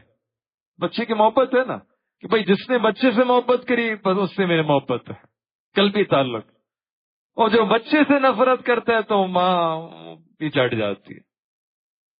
تو بالکل یہی معاملہ پھر انسان کا بھی ہوتا ہے کہ جس کو نبی علیہ السلام سے محبت ہے ہمیں ان سے محبت ہے، اور اگر کسی کو نبی علیہ السلام سے محبت نہیں تو بس ہم بھی علیحدہ ہو جاتے ہیں کہ بھائی تم اپنے معاملہ خود سنبھالو. ہمیں تو نبی علیہ السلام سے محبت ہے. صحابہ اکرام کا یہی معاملہ تھا. ایک دفعہ بدر کا میدان ہے، اور دشمنوں کی صف میں ایک طرف تو سیدنا ابوبکر صدیق رضی اللہ تعالیٰ عنہ ہے، اور دوسری طرف ان کے بیٹے ہیں عبد الرحمن، جب بھی ایمان نہیں لائے تھے. تو اس کے بارے میں سیدنا ابوبکر صدیق رضی اللہ تعالیٰ عنہ فرمایا کرتے تھے کہ انہوں نے نبی علیہ الصلوۃ والسلام سے اجازت مانگی کہ اللہ کے پیارے حبیب صلی اللہ علیہ وسلم آپ مجھے اجازت دیں تو میں اپنے بیٹے کا کام خود کروں گا، بیٹے کا قصہ میں خود جا کے نپٹاؤں گا. یعنی یہ ہوتا ہے کہ وہ نبی علیہ الصلوۃ والسلام کے خلاف کھڑا ہوا ہے تو لہذا میں خود جا کے آگے رکھوں گا، لیکن نبی علیہ الصلوۃ والسلام نے روک لیا، ابو بکر یہ نہ کرو. پھر محبت کا جو 7واں تقاضا ہے، 7th پوائنٹ، وہ یہ ہے کہ نبی علیہ الصلوۃ والسلام کا ذکر کثرت کے ساتھ کرنا. جب محبت ہوتی ہے تو محبوب کو انسان بار بار یاد کر رہا ہوتا ہے، بار بار اس کے بارے میں سوچ رہا ہوتا ہے، موقع ڈھونڈ رہا ہوتا ہے کہ کب موقع ملے اور میں اپنے محبوب کے بارے میں سوچوں. یہی کہتے ہیں نا محبت میں. تو لہذا دیکھیں،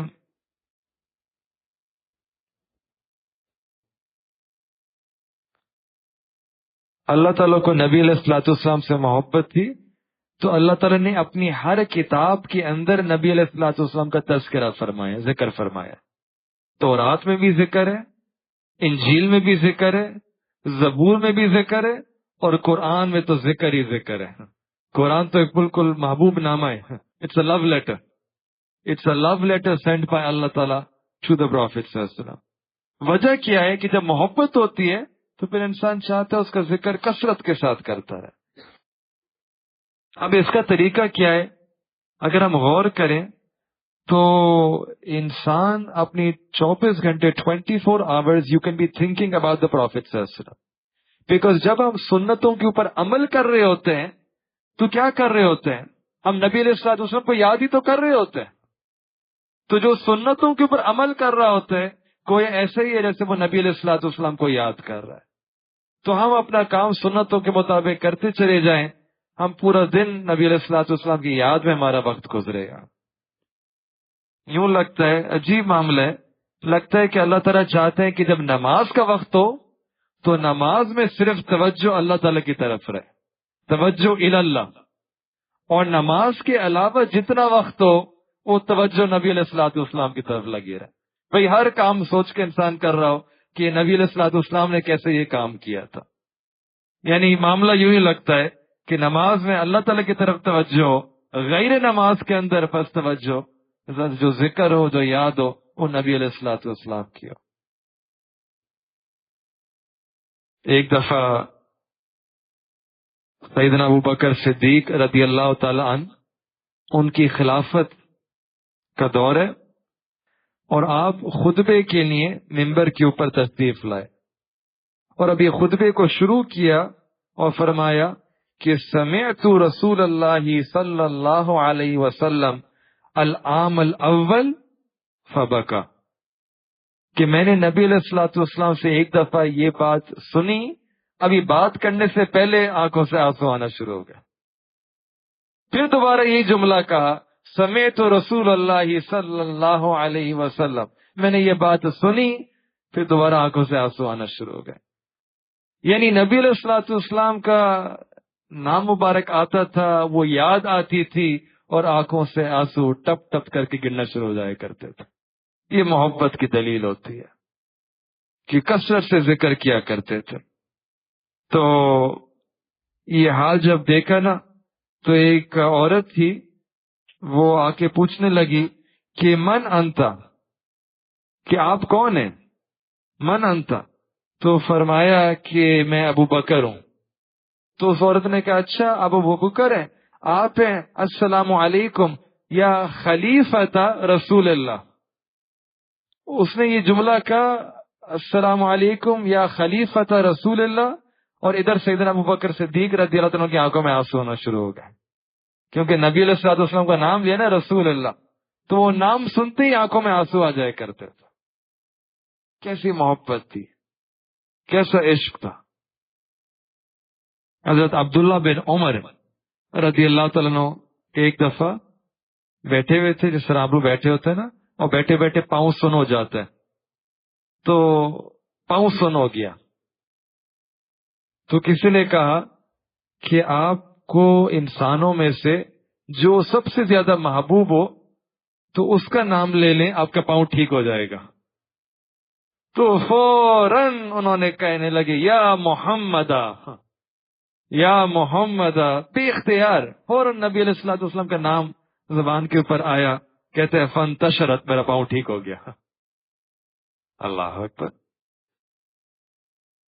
حضرت بلال رضی اللہ تعالی عنہ، آپ کو پتہ ہے مؤذن رسول تھے، لیکن جب نبی علیہ الصلوۃ والسلام کا وصال مبارک ہوا تو اس کے بعد انہوں نے اذان دینا چھوڑ دی۔ فرماتے تھے کہ اب میں جب اذان دوں گا مجھے نبی علیہ الصلوۃ والسلام کی یاد آئے گی، دل میں تکلیف ہوگی، یہ کیسے ہو سکتا ہے کہ میں اذان دوں اور نبی علیہ الصلوۃ والسلام کا چہرہ مبارک میرے سامنے نہ ہو۔ اذان دینا چھوڑ دی۔ پھر اس کے بعد ایک مرتبہ بعد میں انہوں نے اذان دی۔ وہ واقعہ یہ ہوا تھا کہ سیدنا حسن اور سیدنا حسین رضی اللہ تعالی عنہما، انہوں نے ایک عرصے بعد درخواست دی کہ بلال رضی اللہ تعالیٰ کو کہ آپ جو اذان دیا کرتے تھے جب نبی علیہ الصلوۃ والسلام حیات تھے، ہمارا دل چاہتا ہے کہ ہم بھی وہ اذان کو سنیں۔ اب ظاہری بات ہے کہ نواسوں کا معاملہ ہے تو انکار تو نہیں کر سکتے تھے، تو سیدنا بلال رضی اللہ تعالیٰ عنہ نے جو ممبر کے اوپر تشریف لے گئے اور اذان دینا شروع کری۔ کتابوں میں لکھا ہے کہ جب انہوں نے اذان دینا شروع کری تو مسجد کے اندر جتنے مرد تھے ہر مرد کے آنکھوں سے آنسو ٹپکنا شروع ہو گیا، اور ادھر باہر جب عورتوں کو آواز پہنچی تو عورتوں بھی قابو نہ کر سکیں، اپنے آپ کو پردے کے اندر لپیٹا اور باہر آ گئیں کہ ہم آواز کو سنیں گے۔ وہ باہر عورتیں رو رہی ہیں اور مسجد کے اندر مرد سارے کے سارے رو رہے ہیں۔ یہ محبت ایسی چیز ہوتی ہے۔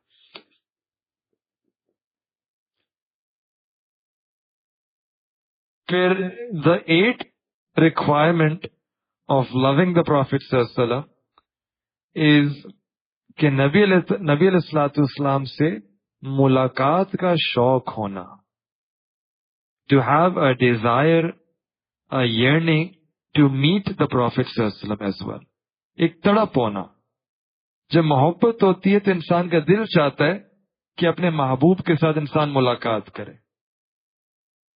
تو ہر مومن کے اندر یہ تڑپ، ایک تمنا ہونی چاہیے کہ مجھے نبی علیہ الصلوۃ والسلام کا دیدار نصیب ہو جائے۔ اب ہو سکتا ہے اللہ تعالیٰ آپ کو یہیں دیدار نصیب فرما دے خواب کے اندر، اور اگر یہاں نہ ہو تو کل قیامت کے دن اللہ تعالیٰ جنت میں ہم سب کو وہ دیدار عطا فرما دے۔ چنانچہ حدیث مبارکہ میں آتا ہے، نبی علیہ السلام نے فرمایا کہ من اشد امتی لی حبا ناس یکونون بعدی، کہ مجھ سے میری امت میں جو سب سے زیادہ محبت کرنے والے لوگ ہوں گے وہ لوگ ہوں گے جو میرے بعد آئیں گے، اور ان کے اندر میری اتنی محبت ہوگی انہوں نے مجھے دیکھا بھی نہیں ہوگا، لیکن فقط اپنے علماء سے میرا تذکرہ سنا ہوگا، وہ سننے کی وجہ سے ان کے دل میں اتنی میری محبت پیدا ہوگی کہ اگر ان کو اختیار دیا جائے کہ وہ اپنے مال کو اور اپنے بچوں کو بیچ کر مجھ سے ملاقات کرنا چاہیں تو وہ اپنے مال کو بھی بیچ دیں گے، بچوں کو بھی بیچ دیں گے، اور مجھ سے آ کے ملاقات کرنا کا ان کو شوق ہوگا، اتنی محبت ہوگی۔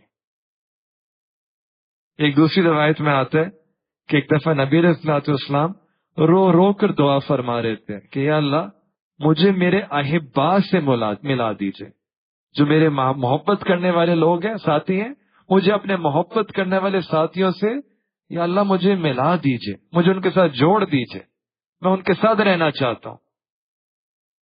تو صحابہ اکرام کو تھوڑا عجیب لگا کہ محبت کرنے والے تو ہم ہیں اور ہم تو آپ کے ساتھ جڑے ہوئے ہیں، ساتھ بیٹھے ہوئے ہیں۔ تو کسی نے پوچھا کہ یا رسول اللہ، یہ آپ دعا کس کے لیے فرما رہے ہیں؟ ہماری جان آپ کی لیے قربان، فدائے امی و ابی، ہمارے والدین آپ کی لیے قربان، آپ حکم فرمائے، ہم آپ کا کام کرنے کے لیے تیار ہیں. یہ دعا کس کے لیے ہے؟ تو نبی علیہ الصلوۃ والسلام نے ارشاد فرمایا کہ ہاں، تم لوگ تو میرے صحابہ ہو، انہوں نے تو مجھے دیکھا ہے، انہوں نے وحی کو اترتے ہوئے دیکھا ہے، فرشتوں کو آتے ہوئے دیکھا ہے، اللہ تعالیٰ کی مدد کو اترتے ہوئے دیکھا ہے. لیکن یہ جو دعا ہے یہ ان لوگوں کے لیے نہیں ہے کہ جو تم لوگوں کے بعد آئیں گے، جنہوں نے مجھے دیکھا نہیں ہوگا، جنہوں نے وحی کو اترتے ہوئے دیکھا نہیں ہوگا، جنہوں نے فرشتوں کو نازل ہوتے ہوئے نہیں دیکھا ہوگا، صرف فقط میرے بارے میں سنا ہوگا، میرے بارے میں علماء سے سنا ہوگا، کتابوں میں پڑھا ہوگا، لیکن ان کے دل میں اتنی محبت ہوگی کہ وہ مجھ سے ملاقات کرنے کے لیے ہر چیز کا سودا کرنے کے لیے تیار ہوں گے. یہ جو دعا ہے میں یہ ان لوگوں کے لیے کر رہا ہوں کہ یا اللہ مجھے میرے احبا کے ساتھ جلدی ملا دیجئے. تو this is an opportunity for us کہ ہم چاہیں تو اس دعا کا مصداق بن سکتے ہیں کہ اگر اپنے دل کے اندر ایسی محبت پیدا کر لیں تو دوسری طرف سے بھی محبت والا معاملہ ہے کہ یا اللہ مجھے جلدی ان لوگوں کے ساتھ ملا دیجئے جو مجھ سے اتنی محبت کرتے ہیں.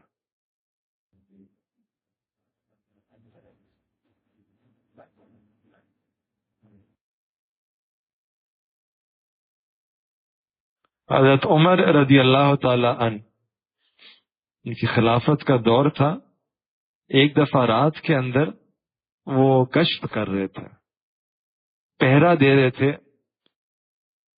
اور چلتے چلتے ایک گھر کے اندر سے آواز آئی.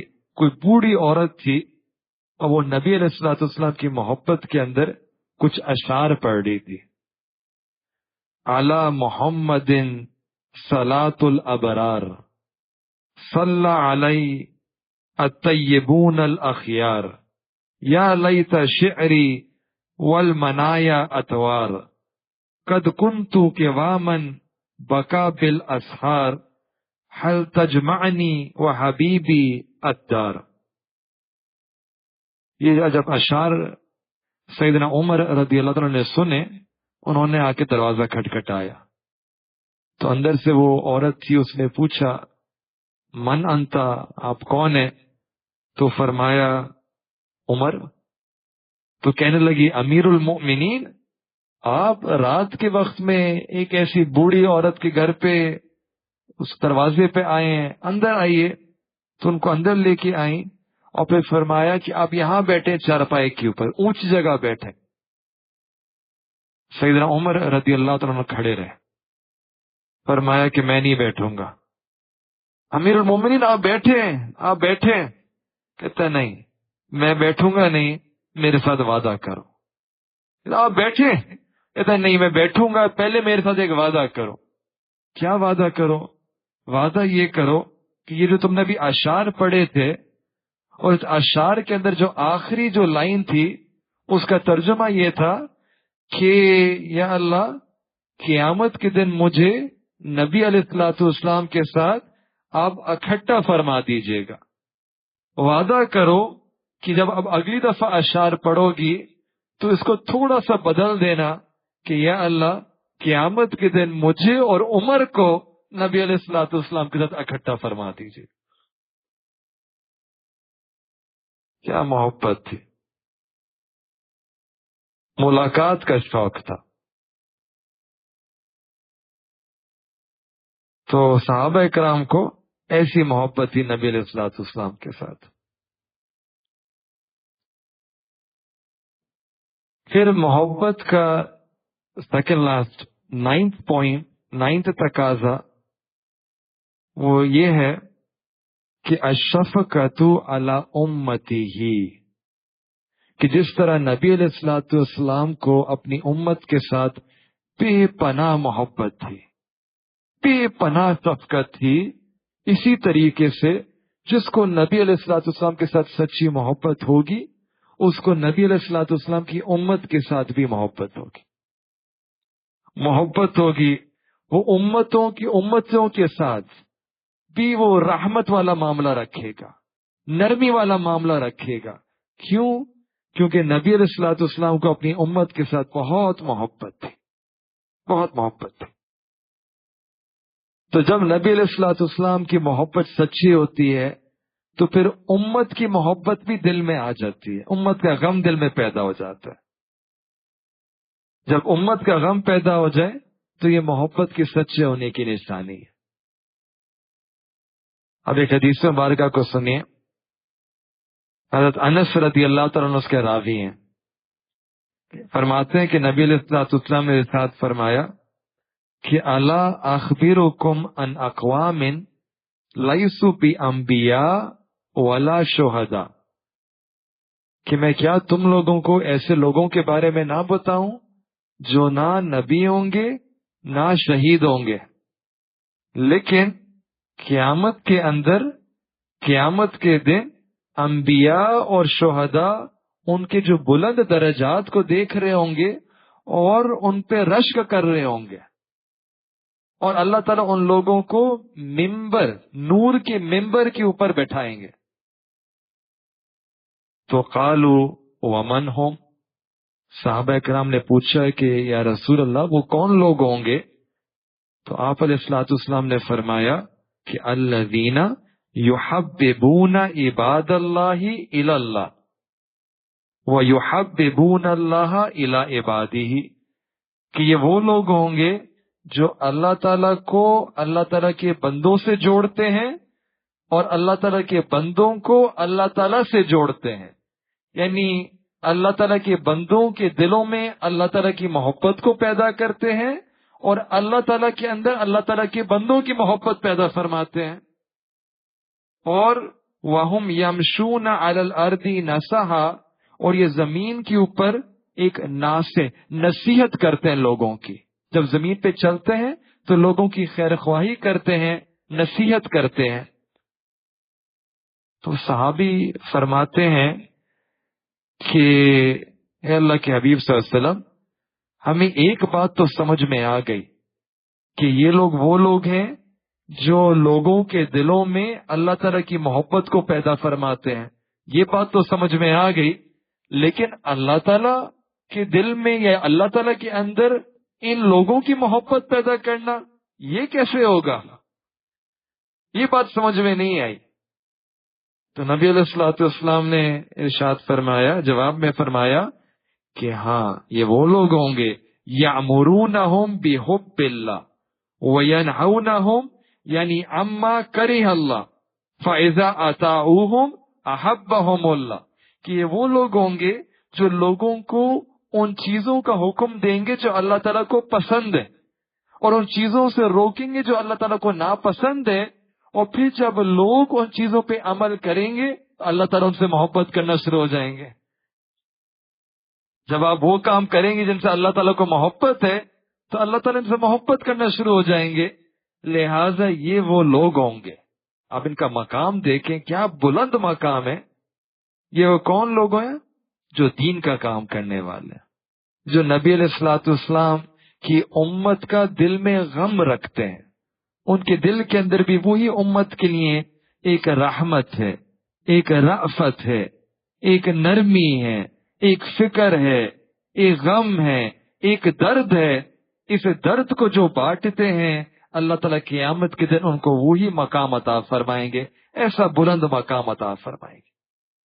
نبی علیہ الصلوۃ والسلام کو اپنی امت کا بہت درد تھا، بہت غم تھا. اسی درد کو تو محبت کہتے ہیں، اسی غم کو محبت کہتے ہیں. محبت ہوتی کیا ہے؟ دیکھیں، آپ کسی سے پوچھنا محبت کیا ہوتی ہے، وہ کہے گا اپنی غرض کو پورا کرنا. کوئی مقصد ہوتا ہے اس کو پورا کر لینا. اور حقیقت ہے کہ دنیا کے اندر جتنی محبتیں ہیں ان کے اندر سب کے پیچھے کوئی نہ کوئی غرض ہوتی ہے، کوئی نہ کوئی مقصد ہوتا ہے. ماں باپ بچوں سے محبت کرتے ہیں، وہاں بھی ایک غرض ہوتا ہے. میاں بیوی کا تعلق ہے، وہاں بھی غرض ہوتا ہے. یہاں تک کہ اگر شیخ اور استاد اور شیخ اور دوسری طرف شاگرد کا تعلق ہے، وہاں بھی ایک غرض ہوتا ہے کہ طالب علم یہ سوچ رہا ہوتا ہے کہ مجھے دین کی تعلیمات مل جائے، میں اللہ تعالیٰ کے قریب آ جاؤں، اور استاد یہ سوچ رہے ہوتے ہیں کہ اللہ تعالیٰ اس بات سے راضی ہو جائے مجھ سے، مجھے اللہ تعالیٰ کا قرب مل جائے، تو غرض تو ہے نا پھر بھی۔ لیکن اگر کوئی پوچھے کہ کوئی ایسی محبت ہو جو بے غرض ہو، جس میں کوئی غرض نہ ہو، تو اس کے لیے ہمیں تاریخ کے اندر 1400 سال پہلے جانا پڑے گا، 1400 سال پہلے جانا پڑے گا۔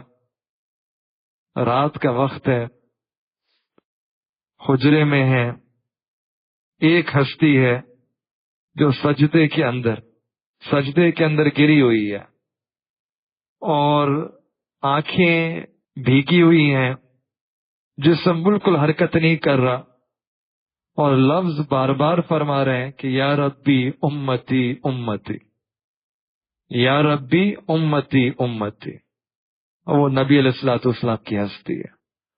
ام عائشہ صدیقہ رضی اللہ تعالیٰ فرماتی ہیں کہ اتنا لمبا سجدہ تھا کہ مجھے فکر ہونے لگی کہ کہیں نبی علیہ الصلوۃ والسلام کا وصال مبارک تو نہیں ہو گیا۔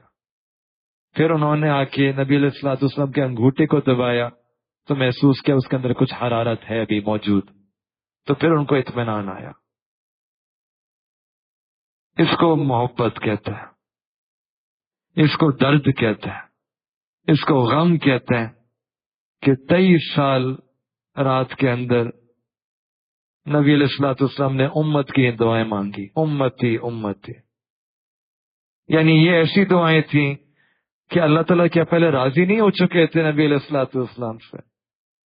کوئی قرآن میں اللہ تعالیٰ فرماتے ہیں کہ ہم نے تو سارے گناہ معاف کر چکے، وما تقدم وما تاخر، اگلے پچھلے آپ کے سب گناہ معاف ہو چکے، یعنی نبی علیہ الصلوۃ والسلام کو تو اللہ تعالیٰ کی طرف سے راضی ہونے کی بشارت مل چکی ہے۔ تو پھر یہ جو دعائیں ہیں یہ امتی امتی کس کے لیے ہیں؟ امتی امتی کیوں؟ یہ تو ہمارے لیے، اور کیوں ہے؟ کیونکہ نبی علیہ الصلوۃ والسلام کو اپنی امت سے محبت تھی۔ وَكَانَ بِالْمُؤْمِنِينَ رَءُوفٌ الرحیم، آپ علیہ الصلوۃ والسلام مومنین کے ساتھ بہت نرم تھے، بہت رحمت، بہت شفقت اور محبت فرمانے والے تھے۔ اس بنا پر وہ امت کے لیے آپ علیہ الصلوۃ والسلام دعا فرماتے تھے۔ آپ کوئی ایسا ماں باپ مجھے دکھا دے جو اپنی اولاد کے لیے 25 سال رویا ہو، تہجد کے وقت میں اپنے اولاد کے لیے دعا مانگی ہو۔ نبی علیہ الصلوۃ والسلام کو ہم سے ماں باپ سے زیادہ محبت تھی، ماں باپ سے زیادہ فکر تھی۔ امت کے لیے آپ علیہ الصلوۃ والسلام نے رو رو کے دعائیں مانگی، یہاں تک کہ جب آخری وقت آیا، ملک الموت جو فرشتہ تھا وہ آتے ہیں، کہتے ہیں کہ اے اللہ کے حبیب صلی اللہ علیہ وسلم، اللہ تعالیٰ آپ کو یاد فرما رہے ہیں، اللہ تعالیٰ آپ کو بلا رہے ہیں، یاد فرما رہے ہیں۔ تو نبی علیہ الصلوۃ والسلام نے پوچھا کہ ملک الموت، پہلے مجھے یہ پوچھ کر بتاؤ کہ میرے جانے کے بعد میری امت کا کیا بنے گا، میرے امت کے بارے میں کیا معاملہ ہوگا؟ مجھے امت کی فکر ہے، مجھے امت کی پہلے خبر دو کہ اگر میں یہاں سے چلا گیا تو میرے پیچھے کیا بنے گا۔ تو ملک الموت وہ تشریف لے جاتے ہیں، پھر تھوڑی دیر بعد آتے ہیں، فرماتے ہیں اللہ تعالیٰ کی طرف سے جواب آیا ہے کہ اللہ تعالیٰ آپ کی امت کو تنہا نہیں چھوڑیں گے، اللہ تعالیٰ آپ کی امت کو تنہا نہیں چھوڑیں گے۔ یہ بات سن کر پھر نبی علیہ الصلوۃ والسلام کو تسلی ہوتی ہے، اور پھر آپ علیہ الصلوۃ والسلام جانے کے لیے تیار ہو جاتے ہیں، ملاقات کے لیے تیار ہو جاتے ہیں۔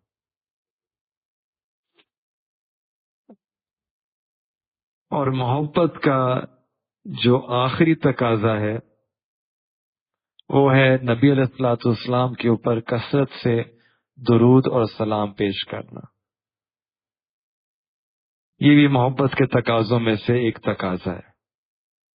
حدیث مبارکہ میں آتا ہے، بلکہ قرآن کی آیت میں آتا ہے، ان اللہ و ملائکتہ یصلون علی النبی یا ایھا الذین آمنوا صلوا علیہ وسلموا تسلیما۔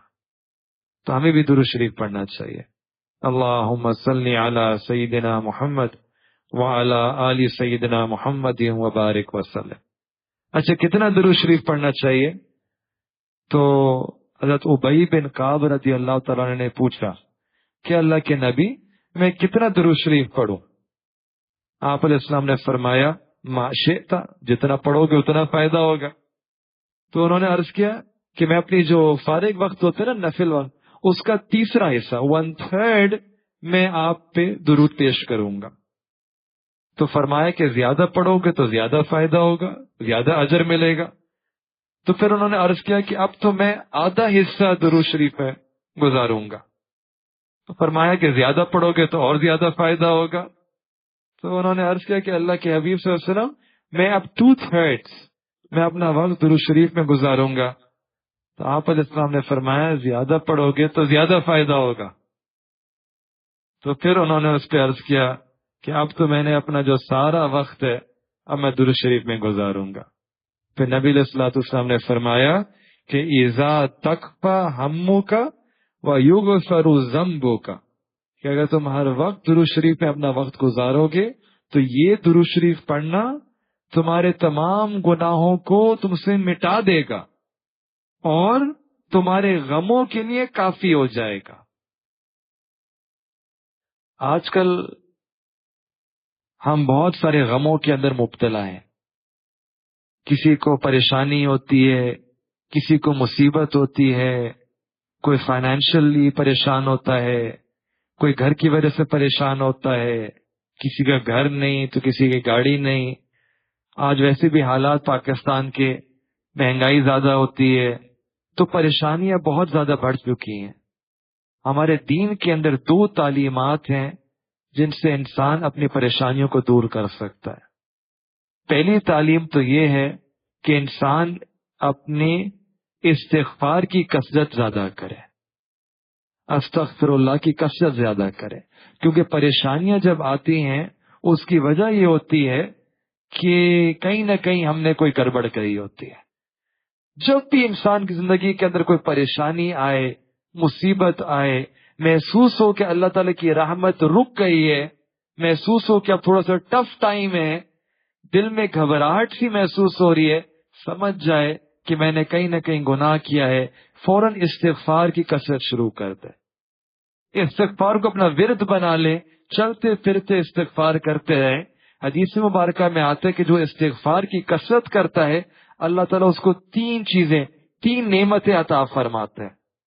پہلا یہ کہ اللہ تعالیٰ اس کو اس تنگی سے نکال کے کشادگی عطا فرما دیتا ہے۔ رزق کی تنگی ہو، مال کی تنگی ہو، اللہ تعالیٰ حالات کو ایسا بدل دیں گے کہ اللہ تعالیٰ کشادگی عطا فرما دیں گے۔ اور دوسرا یہ کہ اللہ تعالیٰ انسان کے غموں کو بدل کر خوشی اور راحت میں تبدیل فرما دیں گے، کہ اگر غم ہے، کوئی صدمہ ہے، کوئی ٹینشن ہے، اللہ تعالیٰ دل کو سکون عطا کر دیں گے۔ اور تیسرا فائدہ استغفار کا کہ اللہ تعالیٰ وہاں سے رزق عطا فرمائیں گے جہاں سے انسان کو گمان بھی نہیں ہوتا۔ یہ 3 فائدے ہیں اس شخص کے لیے جو استغفار کی کثرت کرے۔ تو ایک تو طریقہ یہ ہے پریشانیوں کا حل کہ ہم استغفار کی زیادہ سے زیادہ تسبیح پڑھیں، اور دوسرا حل یہ ہے کہ درود شریف کی زیادہ سے زیادہ کثرت کریں۔ درود شریف سے بھی برکتیں آتی ہیں، رحمتیں آتی ہیں، انسان کے حالات بہتر ہو جاتے ہیں۔ چنانچہ حضرت علی رضی اللہ تعالیٰ فرماتے تھے کہ اللہ تعالیٰ کی قسم اگر ہم نے نبی علیہ الصلوۃ والسلام سے سبحان اللہ اور الحمدللہ اور اللہ اکبر اور لا الہ الا اللہ اور اس طرح کے جو ذکر اذکار ہیں ان کے فوائد اور فضائل نہیں سنے ہوتے تو میں تو اپنا سارا وقت درود شریف پڑھتے ہوئے گزار دیتا۔ پھر حدیث مبارکہ میں آتا ہے کہ جب ہم دعا مانگیں تو دعا سے پہلے بھی درود شریف پڑھیں، دعا کے بعد میں بھی درود شریف پڑھیں، کیونکہ اگر درود شریف قبول ہو جاتا ہے تو شروع بھی قبول ہو گیا، آخر بھی قبول ہو گئی، تو اللہ تعالیٰ کی رحمت سے بعید ہے کہ جو بیچ میں چیز مانگی تھی اللہ تعالیٰ اس کو بھی اپنی رحمت سے قبول فرما لیتا ہے۔ پھر ہمارے مشائخ نے یہ بھی فرمایا، بلکہ حدیث مبارکہ میں آتا ہے کہ قیامت کے دن نبی علیہ الصلوۃ والسلام کے ساتھ سب سے زیادہ قریب وہ شخص ہوگا جو سب سے زیادہ کثرت سے درود شریف پڑھے گا۔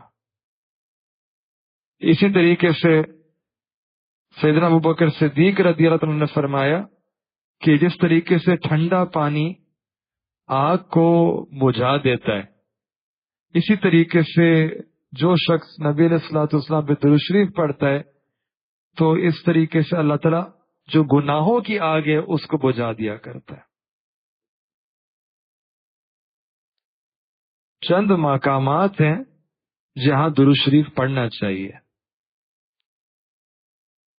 ان میں سے ایک مقام تو یہ کہ جب بھی نبی علیہ الصلوۃ والسلام کا نام لیا جائے تو درود شریف پڑھنا چاہیے۔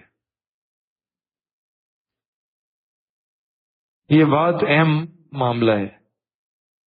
ایک دفعہ نبی علیہ الصلوۃ والسلام ممبر پہ تشریف لے کے جا رہے تھے، 3 سٹیپس تھے، اور جبرائیل امین تشریف لائے، 3 بددعائیں دی، اور تینوں بددعاؤں کے اوپر نبی علیہ الصلوۃ والسلام نے آمین آمین آمین فرمائی۔ تو بعد میں صحابہ اکرام نے پوچھا کہ یہ معاملہ کیا تھا، آپ نے 3 دفعہ آمین فرمایا؟ فرمایا ہاں، میرے پاس جبرائیل علیہ السلام آئے تھے، انہوں نے 3 بددعائیں فرمائی اور میں نے تینوں پہ آمین کہی۔ پہلی دعا تو یہ تھی کہ برباد اور ہلاک ہو جائے وہ شخص جس کو اپنے ماں باپ ملے ایسی عمر میں جب وہ بوڑھے ہو چکے ہیں، لیکن پھر بھی وہ خدمت کر کے اپنی جنت کو نہ کما سکا۔ میں نے اس پہ آمین کیا، مجھے کہا گیا کہ اس پہ آمین کہو۔ دوسری کہ ہلاک ہو جائے وہ شخص جس کو رمضان مبارک کا مہینہ ملا اور ایسے مہینے کے اندر بھی اس نے اپنی بخشش نہ کروا سکا، تو میں نے اس پہ فرمایا آمین آمین۔ اور تیسرا یہ کہ برباد ہو جائے وہ شخص کہ جس کے سامنے میرا نام لیا جائے اور وہ مجھ پہ درود اور سلام نہ پیش کرے۔ تو لہذا جب بھی نبی علیہ الصلوۃ والسلام کا نام نامی لیا جائے ہمیں چاہیے کہ درود شریف پڑھ لیا کرے، یہ موقع ہے دعا درود شریف پڑھنے کا۔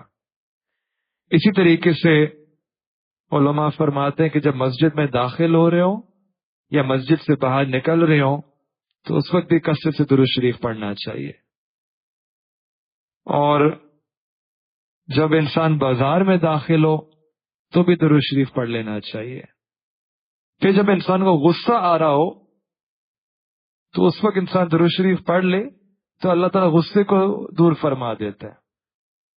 یہ بڑا عجیب معاملہ ہے کہ آپ ابھی مدینہ منورہ میں جائیں یا حرم شریف میں جائیں تو وہاں جہاں 2 لوگ اگر کبھی الجھ جائیں تو فوراً تیسرا بندہ آتا کہتا ہے صلی صلی صلی صلی علی نبی، کہ نبی علیہ الصلوۃ والسلام پہ درود شریف پڑھ لو پڑھ لو پڑھ لو۔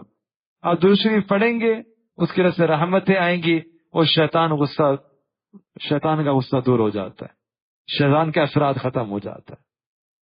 تو غصے کے موقع پہ بھی درود شریف پڑھنا چاہیے۔ پھر اگر بات کرتے کرتے کوئی بات بھول جائیں، آپ سپیچ کر رہے ہیں، آپ انٹرویو دے رہے ہیں، ہاں بیان کر رہے ہیں، کرتے کرتے بات بیچ میں بھول جائیں تو درود شریف پڑھ لیں۔ درود شریف کی برکت سے اللہ تعالیٰ وہ بھولی ہوئی بات کو دوبارہ یاد دلا دیں گے۔ اسی طریقے سے اگر کوئی تنگ دستی ہو، مشکل ہو، کوئی تنگی ہو، ایسے موقع بھی انسان درود شریف پڑھے گا، اللہ تعالیٰ حالات کو بدل دیتا ہے، نجات عطا فرما دیں گے۔ دوستوں سے جب ملاقات ہو درود شریف پڑھ لیں، دوستوں سے جب جدائی ہو درود شریف پڑھ لیں، نبی علیہ الصلوۃ والسلام کی حدیث پڑھاتے وقت درود شریف پڑھ لیں، اور جب علم کی کوئی مجلس ہو رہی ہو جب وہ ختم ہو تو اختتام کے اوپر بھی درود شریف پڑھ لینا چاہیے۔ اور آخر میں فرمایا عند المرور علی قبرہ صلی اللہ علیہ وسلم، کہ جب بھی گنبد خضرا کو دیکھیں اللہ تعالیٰ ہم سب کو یہ سعادت بار بار عطا فرمائے تو اس وقت بھی درود شریف پڑھ لینا چاہیے۔ اب آخری بات ایک حدیث مبارکہ سن لیں تاکہ بات پھر مکمل ہو جائے۔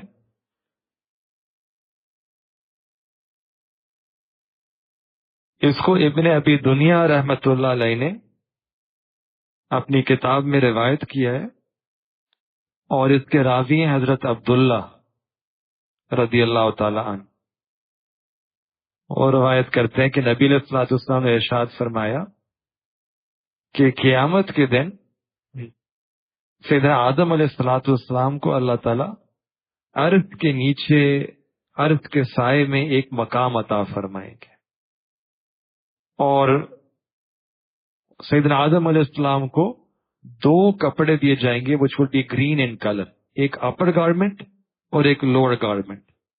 ان کا قد بہت لمبا ہوگا، اور اس قد کی وجہ سے وہ اپنی پوری اولاد آدم یعنی بنی آدم کو دیکھ رہے ہوں گے۔ ایک ایسا مقام پہ ہوں گے جہاں وہ اپنی پوری اولاد کو دیکھ رہے ہوں گے، اللہ تعالیٰ ان کو ایسا لمبا قد اور مقام عطا فرمائیں گے۔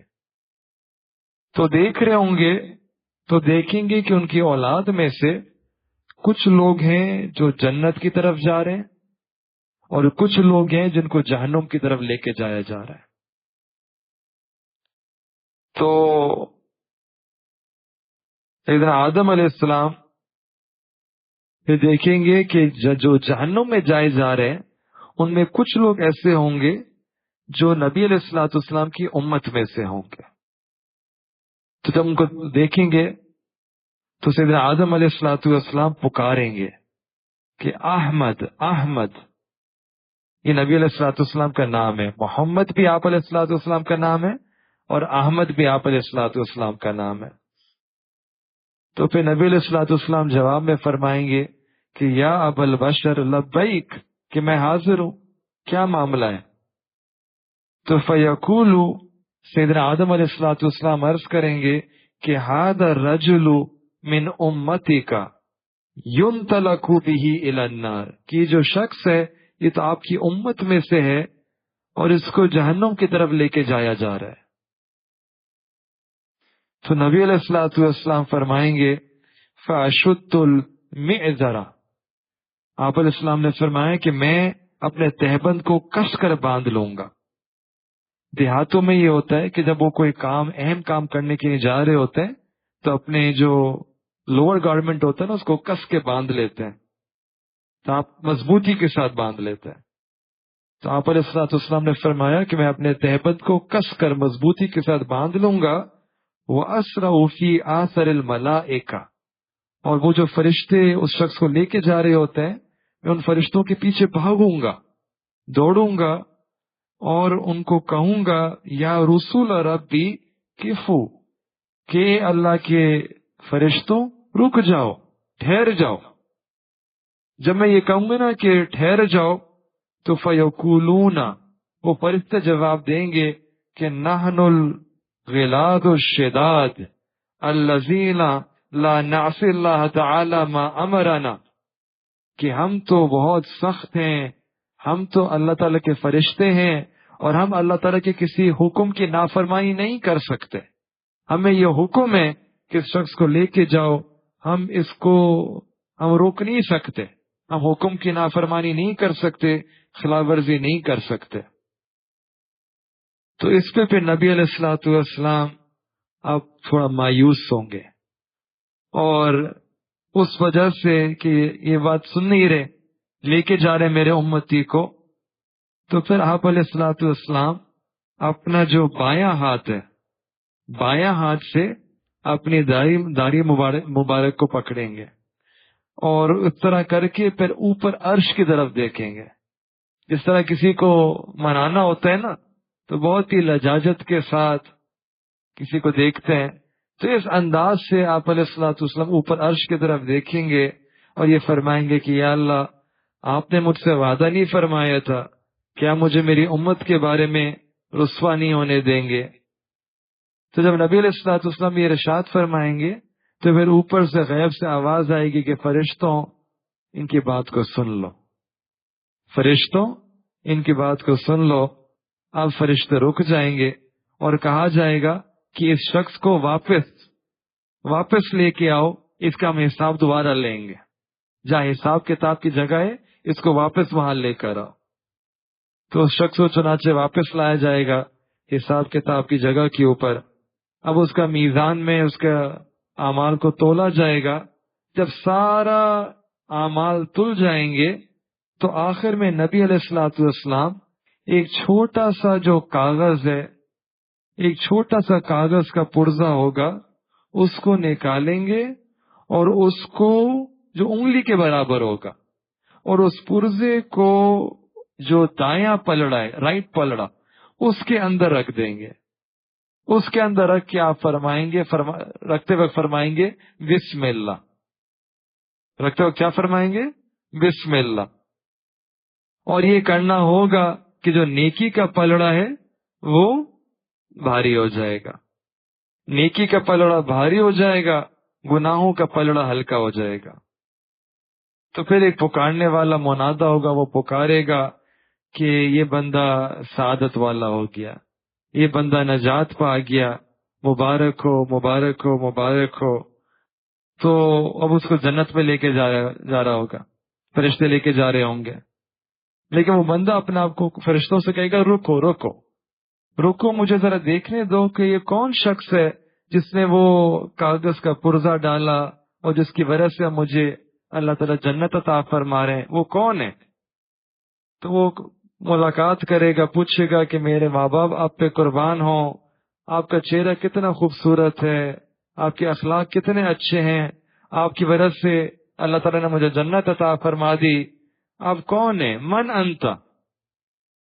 تو پھر نبی علیہ الصلوۃ والسلام فرمائیں گے کہ میں تمہارا نبی ہوں، میں تمہارا نبی ہوں، انا نبیو کا محمد، کہ میں تمہارا نبی ہوں، وَهَذِهِ صَلَاتُكَ، اور یہ وہ درود شریف ہے جو تم پڑھا کرتے تھے دنیا کے اندر، آج تمہیں اس کی ضرورت تھی تو آج یہ درود شریف تمہارے کام آ رہا ہے۔ تو لہٰذا ہمیں چاہیے کہ ہم دنیا کے اندر درود شریف کثرت سے زیادہ پڑھا کریں، یہ محبت کی دلیل ہے۔ ہمیں نہیں پتا کہ پتہ نہیں کون سا پڑھا ہوا، کب پڑھا ہوا، کون سی ادا اللہ تعالیٰ کو پسند آ جائے، اور اس عمل کے بدلے اللہ تعالیٰ ہماری آخرت میں بخشش فرما دے اور ہمیں نبی علیہ الصلوۃ والسلام کی صحبت میں اور قدموں میں جگہ عطا فرما دے۔